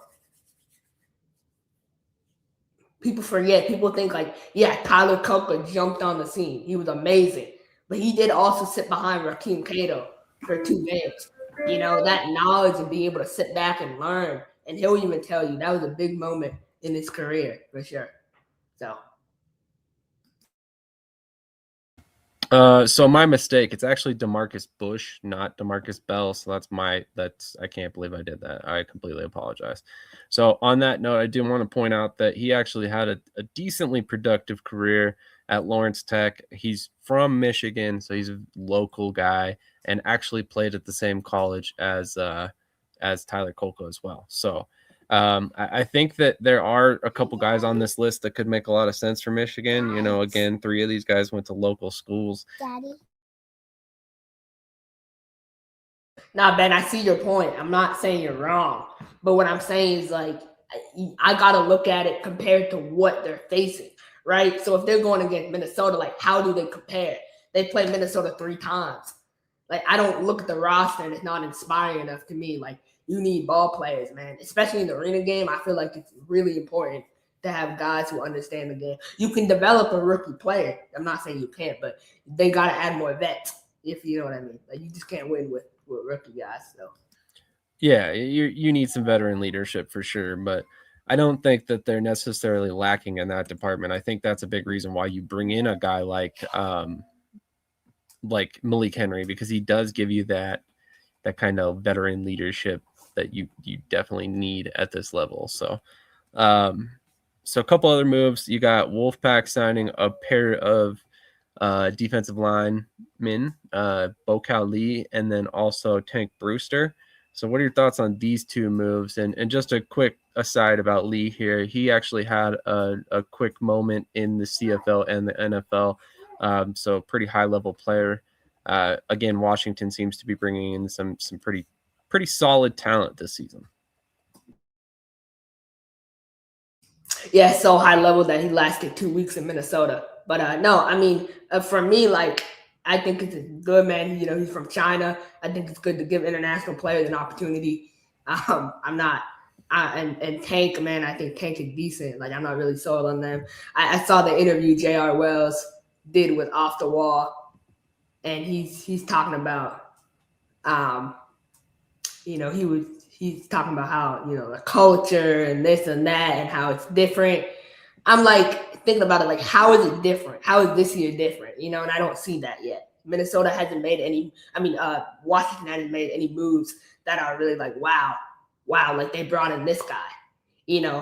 They're losing guy that, like, they lost Fagalo Russell to Colorado. They signed Tariq Stewart. They lost him. Now they signed Oliphant. They might lose him. So, you know what I mean? Like, there's no consistency. So I'm not really sold on what Washington is doing. I think it'll be another. I got them going 4-8. Okay, interesting. I will say that there are some inherent advantages to having a guy like Lee on the roster in the AF1 versus the TAL. For anybody who's not aware, technically there was, to my knowledge, in the past, an international player exemption. That's why a guy like Henry Nell, who also resigned with Albany, makes so much sense for them. They can actually carry another player on the roster due to that exemption. So Lee could be added depth because of that reason. So just a thought to throw out there. A couple comments I wanted to get to. Glad you got the gear. Was hoping everyone got it, but transit is slow. Yeah, TJ has not received his yet, but he's looking forward to it. Thank you again for sending the stuff. I'm super excited about it. Krish, just because they aren't known doesn't mean they can't ball, bro. You should know that. Nobody's known until they're found, right? So regardless, they have to be found by someone to get there. And we were just talking about Tyler Kolka. He went to Lawrence Tech. How many professional football players went to Lawrence Tech? He's, him and Deshaun Bush are the only two that I know of. Lee was with us in Minnesota for a game or two. Roll Tide, baby, big win last night. Awesome. Thanks for tuning in, Big Gravy. Thanks for tuning in, Ben. Ben, speaking of which, if you're not technically with an AF1 team, we would love to get you on for an episode coming up here soon. Shoot me a DM, Sam Shady on Facebook, and we'll get it set up. Or obviously talk to Krish. He can definitely arrange it as well. Adrian, haha, that would be wild. I swear you're trying to get a target on me, LMO. That wasn't me. Trust me, I troll on game. Yeah, we'll blame that one on Toby. I'll let Toby take the blame on that one. That's rude. Speaking of Toby, hopefully he gets a UFL opportunity as well. He's campaigning for a coaching position at that level. Couple comments here. All right, so a couple more signings by the AF1. Kentucky signed Jamonte Peck, a defensive lineman. What do you know about Jamonte Peck? Yeah, my question is, when I look at him in Kentucky, it's like, where does he fit? I feel like they already had their D-line. I think this is a depth signing, in my opinion. Sometimes you'll see teams sign guys just to fill out, their rosters for the season. So that's just my opinion on the signing. I don't think he'll make the team. Local guys from Cincinnati, so I mean, they're not far from Cincinnati, as we all know. So that could be a reason why we see him there. And actually, he went to Davenport, had a decent career there. So, maybe he can be a piece that we don't expect. I mean, 11.5 sacks, 21 tackles for a loss, 3 forced fumbles, 3 fumble recoveries, 3 block kicks. I'd say that's a pretty solid career for him. But yeah, anyway, the last piece of AF1 news, and probably the biggest piece of AF1 news from this week, in my personal opinion, was the announcement by the Minnesota Monsters that they will be playing at Amsoil Arena in 2026. This was something that we were aware of, but we knew the new move was coming, but now it's official. So that's definitely a solid move. What are your thoughts on that move? It's good, man. The ceiling is higher. So it's, still in the deck, still in the entertainment center. So it's good. They're not moving too far away. They'll still retain the fan base. I'm excited. I'm excited for that move for them. I think that's good. It's good to move. A change of scenery is always a positive thing. So I agree. I mean, I think this is a good move for them. Obviously, it's a bigger arena, a little bit better capacity. And as you mentioned before, it's better fit for the AF1 due to the kicking game as well. Obviously, that was not a problem in the TAL in years past. But I know we've covered a lot today, but are there any other subjects that you wanted to touch on before we close up shop today? Yeah, it's a question I posed, last night about the UFL. The UFL draft and the allocation of quarterbacks and everything. How do you think that will affect some of the guys who are signed, like Robert Cooper, Sam Castanova, Jalen Morton? Do you see any of those guys coming back to the arena style? I think it depends very heavily on who signed you, how you were brought into the league. So I think there's there's that aspect. And then you also have to figure that I don't necessarily think that this is going to be, I don't think that either any of those guys are counted out yet. So basically, case in point, I mean, Jalen Morton and Robert Cooper were both signed by the Houston Roughnecks at the time. They're now the Gamblers. But the big piece of information for them that is very important to know is that Will Lewis was the GM of that Roughneck team. He was the one who, most likely had a hand in signing these two players, and he's still involved in the league. I believe the same could be said for the GM from the Memphis Showboats. If I remember correctly, I need to look that information up, so don't quote me on that. And if that's the case, then multiple of the guys that Albany had signed will likely have a good shot of being retained as well. So I don't necessarily think because of the restructure this counts anybody out. I think a lot of these first-time coaches are going to lean heavily on the guys that were already brought in before they were hired. So I think that's part of the factor here, that with the league handling player allocation, I don't think it's going to get as crazy as we might expect, but we shall see.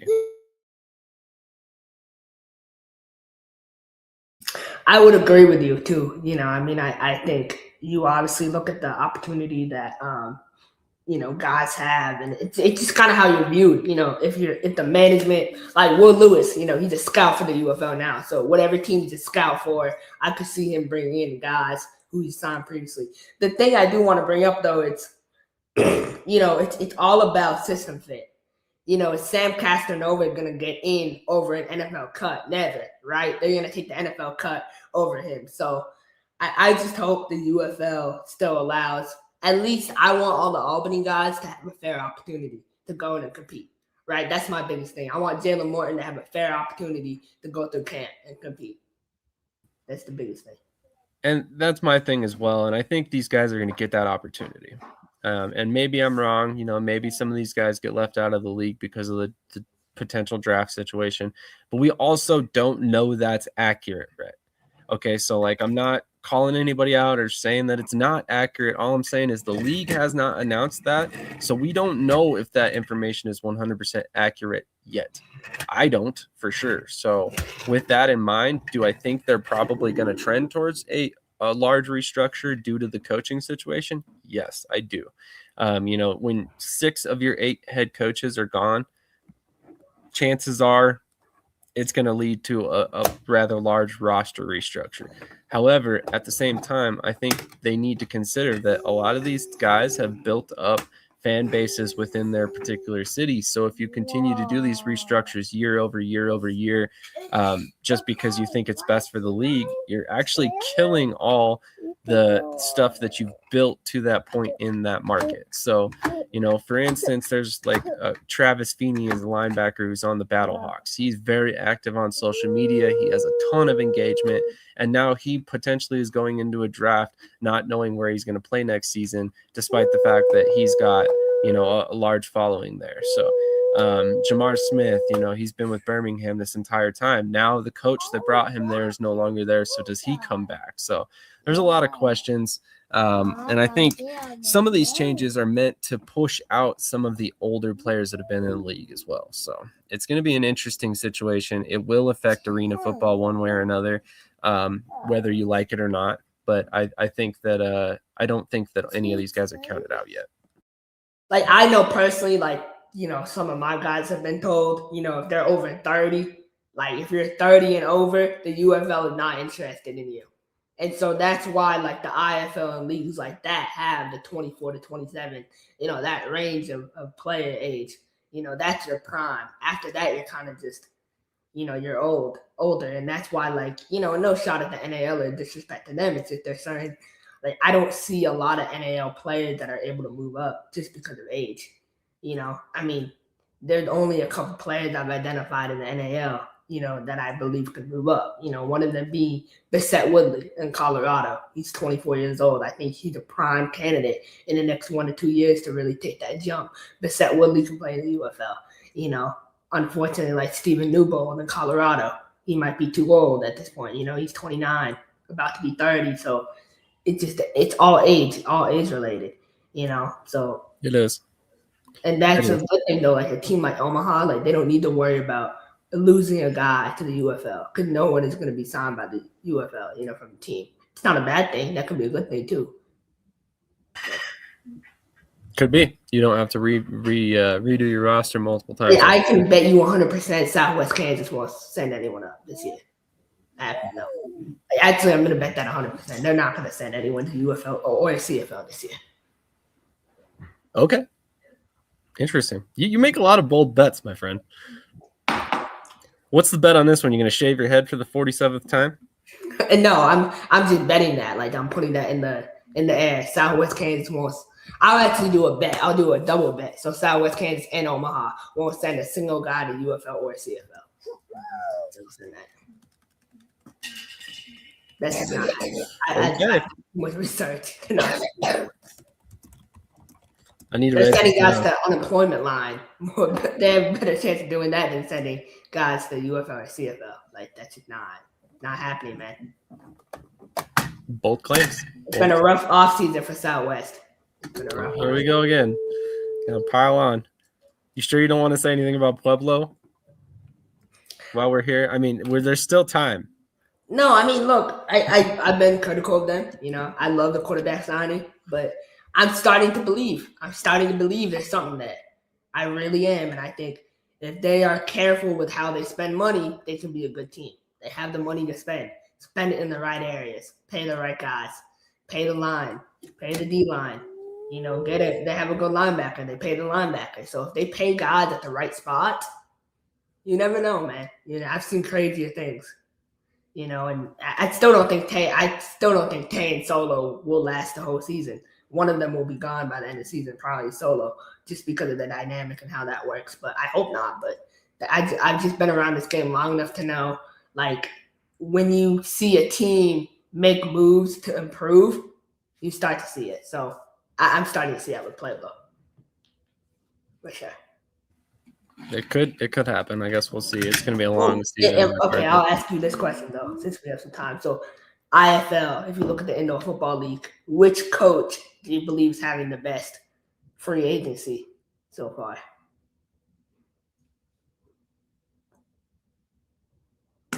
It's early, I know, but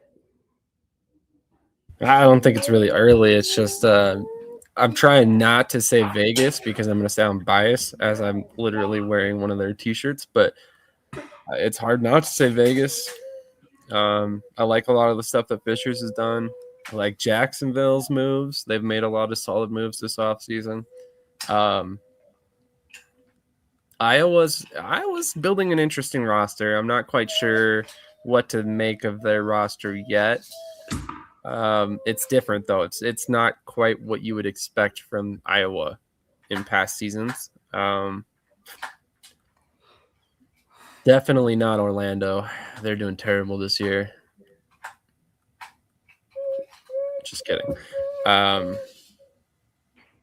think that pretty much sums it up. I think my top team's probably Vegas. I like a lot of the moves they've had. I think quarterback position in particular, they have a lot of talent there. But yeah, I mean, other than that, there's been several teams that have had good off seasons. San Diego's had a pretty solid off season as well.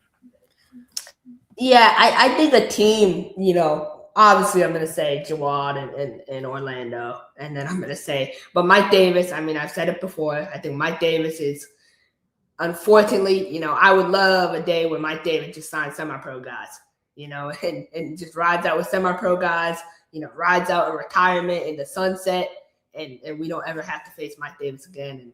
And that would be a day, man. They just sign local semi-pro guys, slow down a little bit. But nah, man, like he's signing high-level talent. And that's the thing. As long as he's there, they're always going to get high-level talent. Now, one team I feel like that's not getting enough love, and it's because of the head coach, is Jonathan Bay in San Antonio. My guy is making some moves. He's signing some good pieces. They've improved that D-line. Watch the tape. That D-line is getting better. I really feel like it. I think Nick Evans fits the indoor style. I really do. I really believe that.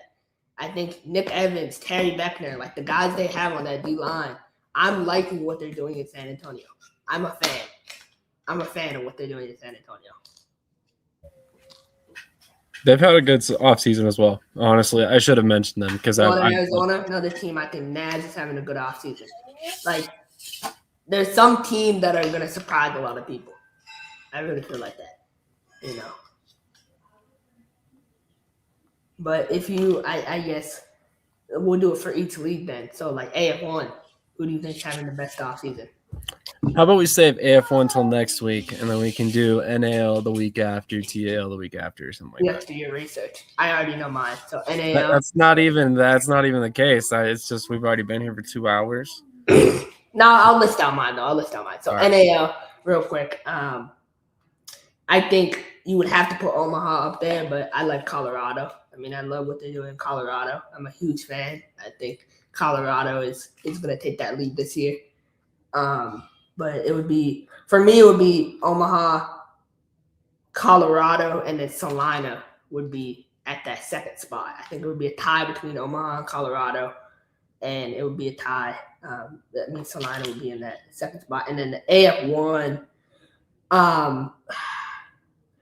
I would say Albany. My three, if I had to do top three, like best off seasons wise, it would be Albany 1, Nashville 2, Kentucky 3. I think Nashville and Kentucky are tied almost for that 2 spot, and Albany's 1. But it can. I honestly, you could put Kentucky at 1. So it's kind of how you view it. I could put Kentucky. I think Kentucky. Okay, I'm gonna redo it. Kentucky's 1. I think Kentucky's having the best offseason. I think Albany's 2. I think maybe you might need to do some research. Have you seen Kentucky's roster, man? They got some dogs. I'm just messing with you because you had to redo your lineup. That's all. Minnesota's on that list too. I think Minnesota's having a nice offseason. They got some ballers in Minnesota, man. Yeah, but they still, you know, that the D lineman from I'm gonna mess up his name, Prince. They got a D lineman named Prince there. He's amazing. He's gonna take that lead this year. I really think it's they maintain the size on the D line. Albany's thing is they always have huge D linemen, and they're gonna continue to have huge D linemen, and that will make them dominant. So they'll be good. Albany will be fine this year. I don't believe Albany's had the best offseason in the AF1. I think they're probably number 3 or 4 for me. That's why I said Kentucky. I mean, I love Kentucky. I think if you look at the roster, besides the quarterback position, which we can talk all day about, it's Kentucky, man. Like they need to sign a vet. They need to go out and sign a vet quarterback, not named Don Oliver. I actually have no issue with their quarterback position. I actually think they're okay there. I think Kentucky's probably my number 2 team. And it's primarily because of the quarterback position, like you said. I think by the end of the season, we'll feel a lot better about their quarterback room than we do now. And a lot of that has to do with my faith in Cedric Walker and his ability to evaluate talent. So I think he's going to find, you know, something there in Luke Bailey. But then on top of that, I think Nashville has had just an unbelievable offseason. So I think they're probably my top team. I think I'd probably go Nashville 1, Kentucky 2, Albany 3, Minnesota probably 4. Yeah, that's probably my top 4 right now. But as far as we already did IFL, I mean, if we're looking at the NAL, I think the top off season, it's hard to argue against Colorado. You know, they've made a lot of splash signings. They've got a lot of talent on that roster, of course. You know, I like a lot of the other moves around the league, but I think from a top to bottom perspective, Colorado's probably got the most impressive roster. Now, you can't keep all those guys, assuming you're operating within the salary cap, most likely. So there's some concern there, obviously, but they've also brought in a lot of guys that I think have logic to why they signed them. They're all tied to Denver or, local players that played in Colorado at some point. So I think a lot of those guys make sense. They might take a little bit less to play for the team because it's in Colorado. Then I guess if we're looking at the TAL, there really isn't enough moves there yet to even give a ranking. So I'd probably wait on that one. I mean, where is the TA? Where are some of these teams going to get players from? I know they start the season later, but it's like, I feel like if you don't have any players signed, it's going to be January soon. It's kind of late, don't you think? Yeah, I think it is late. I do think that they're probably going to end up having quite a bit of overlap with like the AIF players, because a lot of those guys will be nearing the end of their season. They'll be looking for another opportunity, and TAL will make a lot of sense right around, kicking off in April-ish. Is it April? Or was it May they kicked off last year? I don't recall right off the top of my head. So that might actually line up really well, because I think AIF season ends at the very end of May. So they might get a lot of players from there. I saw they signed Boo Smith and Ryan Martinez. Coach B tried to tell me they're making minimum. I call BS on that. Boo Smith, I mean, he has no desire to elevate or move up. He should have moved up 2 years ago when he would dominate the TAL. I know he had the opportunity with the Chiefs, obviously. But what I'm saying is, like, move up in terms of go IFL, try to get on an IFL team. Yeah. I think his logic is that he's in Kansas, so I mean, he wants to stay in Kansas, and there's only so many teams in that state that he can play for. And so that's why he continues to stick with Kansas City, or with the Goats, which makes a lot of sense to me. I think he definitely could elevate. He could definitely be in IFL, the NAL, the AF1 too. I'm sure he's got teams that would offer him. But at the same time, I think he's comfortable, and there's something to be said about that, especially if you think that it's the best opportunity for you, which, whether or not we agree with it is a different story, so. You got any guys on your radar? I know the UFL, we'll probably talk about it in another episode, but UFL draft coming up, any indoor guys, you would like to see or you think deserve the opportunity to be drafted into the UFL? 2025 draft eligible, if that, obviously the format they're going with. Yeah, I'd think I'd have to probably look around to come up with that list for you, but there are quite a few guys that I think deserve an opportunity at that level that I don't think have necessarily gotten one, or they were there for a minute and then they got let go before they really got an opportunity to compete. I think there's a lot of players at the IFL level that have some experience in an NFL camp or something like that, and they've never really gotten a sniff from the UFL or CFL. A guy like Liam Thompson, comes to mind right off the top of my head. So I think there's a couple guys that stick out. Jaden DeLora, obviously he's young. He had a moment in the UFL, so I think he'll probably get another look at some point. As I've mentioned before, the backup quarterback there in Vegas is a guy I'm high on, Darius Perantes. I think that he could get a look given the right opportunity. Now, will he see the field in 2025? Who knows? Probably not, if we're being honest. But, there's a couple guys around the leagues, but it's like you said, age. Age is a huge factor, and they're not necessarily looking for guys who are fresh out of college either. So you got to figure 24 to probably 29-ish, 28-ish. So, Sean Muston from Green Bay, he's another guy that I could see get a look. Andrew Mevis, well, actually, come to think of it, he actually signed somewhere, right? Sound CFL. I don't know. I think he got cut from Winnipeg, I believe. Yeah, actually, come to think of it, I think that was last year, and he got cut and returned to Green Bay. So, I mean, if he's not on an outside roster right now, he needs an opportunity. I think he's easily the best kicker indoors, and should definitely have had an opportunity outdoors somewhere. I mean, he's a guy who's been in on a UFL roster, been in a CFL roster, been on an NFL roster. He just needs to find a place to where he can stick somewhere. I love this comment. Interesting. Darius just signed in the ELF. I don't know if that's necessarily dumb, Coach. ELF is providing opportunities as well, and maybe he gets an opportunity to start out there because he's in a. I think Coach is referring to the level of competition. I think as a competitor, right? If you're a guy who wants to elevate, like for me, it's funny. Like I'm not throwing shade at anyone, but I am. Like Jalen Henderson. Jalen Henderson played with Paris in the ELF, and he wants to come back to the States and go to a UFL combine.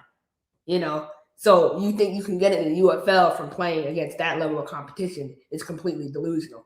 Like that just doesn't work. Might want to check the comments there, buddy. I'm just saying, like, how can you go against playing that level of competition in Europe and move up to the UFL? I love European football. Devontae Turpin played in the UFL or played in the ELF. He didn't get to the UFL or the USFL until after playing in the ELF, and he was previously in the IFL and the FCF. Who are we talking about? Devontae Turpin, who's in the NFL as a Pro Bowl kick returner right now. I know, but he didn't go there until he played in the ELF. He could have skipped that European phase. He could probably, if you ask him now, he couldn't though because he didn't make it to the USFL until he played in the ELF. Go back and look, Krish. The facts are on paper, my friend. After episode off camera. Go ahead. Yeah, see, that's the thing. Like, but he's not going to make the UFL. You know what I mean? So this is a good deal for him. If a guy can get into a top level league, I'm not saying they shouldn't go. But Darius Perantez waited till December to sign and go to ELF. That's what is the thing. You waited this late. I wonder why that might be. Because they just started offering contracts to guys. I wonder why that might be. Because they're making a new league.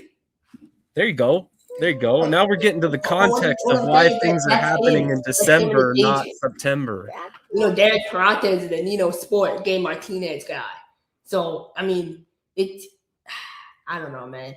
I don't like that move. I don't like doing it so late. I know you offer a contract. If he could have been a starter in Vegas by the end of the season if Delora went or next 2027. If Delora moves up, he would have been the guy. I really think he would have been. But that's it. Oh, yeah, 100%. But at the same time, woulda, coulda, shoulda, right? And would you advise any player to be like, hey, go sit on the bench for a year versus going starting? I would, because you get developed. You get developed by Curtis Chin, the best OC in the country. So I would agree that Curtis Chin is one of the best OCs in the IFL, without a doubt. One of the best offensive minds in any indoor league, without a doubt. But, I don't know, man. I'm going to use this analogy. When Delora showed up last year, he was sitting behind. I see you, Claude. Delora was sitting behind, Jerome. You think Delora was so happy to come and sit behind a guy from Bowie State? No, he probably didn't know what Bowie State was, but he sat behind him and he waited his turn. And then when he got his opportunity, he took it and ran with it. And there was no Jerome after that. Right. Because Jerome got too complacent. If you watch the tape, he got too complacent. Right. So, I'm not arguing any of that. But I'm not saying Delora would never get complacent. Never, because that's his style of play. But what I'm saying is that if you look at it, Perantez could have waited his turn. He could have waited his opportunity, and then he would eventually got an opportunity. So that's my opinion on it. But he wants to go around and play in Europe. I personally think that there may be some logic to that decision in his situation. Look at it this way. What's the likelihood that Jaden Delora is not on the Vegas Nighthawks in 2027 if he's not on an outdoor roster? High. Like high likelihood he is. No, I mean low that he's not. That he's not, exactly. So Darius was basically going into this season essentially hoping that Jaden will elevate it and knowing that if he didn't elevate, regardless of how he played, he was most likely going to be the backup. So Darius, I know for a fact Darius had other offers. You know what I mean? Hold on. So the chance of Jaden Delora leaving Vegas if he's not outdoors is 0, and we're questioning why Darius left. Just saying. I mean, I'm not saying that I'm not. in And a good again, I don't want to situation. act like I'm giving Mike Davis a massage. I'm not. I'm not massaging his ego at all. But I'm just giving him a realistic fact. You got Tucker Horn in the CFL. Tucker Horn never stepped on the field for them. So imagine? I mean, he could work some magic. Pull some strings, talk to some people. Who knows, man? Who knows what's possible? Okay, that definitely changes some things, but still, I mean, either way, basically you're asking Darius to bank on his chances being tied to another guy's fate. And like, if I'm a player and we want quarterbacks to have this infinite level of confidence in yourself, right? You have to bet on yourself in this situation and go potentially be a starter somewhere, in my mind. And again, this is just difference of opinions. I'm not saying that he made the right choice. I'm not saying he made the wrong choice. What I think he did is make what he felt was the right choice for him, and at the end of the day, we could sit here and debate whether or not it was the right choice in our opinions all day long. But at the end of the day, he's a man. He has to make his own choice. Yeah, being realistic too. I mean, Gabe has been in this. I mean, Gabe Martinez will tell you every one of his clients is going to high level. It's not true. He knows in the back of his mind, okay, Derek Tarantes' opportunities are short. So if the best opportunity for him, like you said, maybe he thought in the back of his mind, okay, he's not making that next level jump to CFL, UFL. Why have him go if he's not going to go higher level? Maybe he can go make more money. But that's the thing as well, is you're looking at it from the lens of indoor football is your best opportunity to elevate, but Darius and Gabe may not be looking at it from that perspective. So that's where I look at it a little bit differently. But anyway, we've spent like 20 minutes just on this subject alone. I think it's probably a good time to go ahead and wrap this show up and go ahead and get out of here for the day. But I just wanted to once again shout out all the teams that have sent us merchandise as of late. We really appreciate it. I literally went into this season with almost no merchandise for myself. My kids have shirts, stuff like that. But I had not really had much merchandise prior to the season. And now you see I've got a Wheeling Miners beanie. I've got like 2 or 3 different shirts from the Beef. I got a couple different shirts from Columbus. I got 3 shirts from Vegas now. So really appreciate all these teams that have kind of, sent out all this stuff and taken the time to send us a little bit of gear. So I agree. It means a lot, but Tay Brooks, his t-shirt is still your favorite. So that's all that matters. Yeah, here we go. I'm not even sure what to say to that. Yeah. Okay. So, anyway, I'm not even going to touch that comment. Just a quick reminder to go check out the merch at brandingblanks.com, the Shady Sports Network section. We've got shirts, we've got hats, we've got beanies, we've got hoodies. Go get yourself one. You support us. That's the best way to support us, actually. Most direct route for that income to go. On top of that, make sure you're supporting your local indoor football team. It doesn't matter where you live.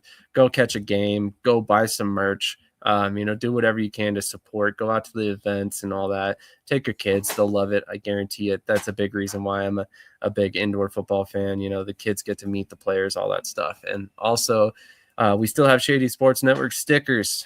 So if you want to get a group of those, they're 3 for $3. Or you can just get 1 for $1, regardless how you want to do it. We're still selling stickers. So. I have one big announcement to make. May 9th, I will be in the Sunshine State in Orlando, Florida, to watch my Orlando Pirates take on the Indy Fisher Freight. You gotta beat the Apprentice.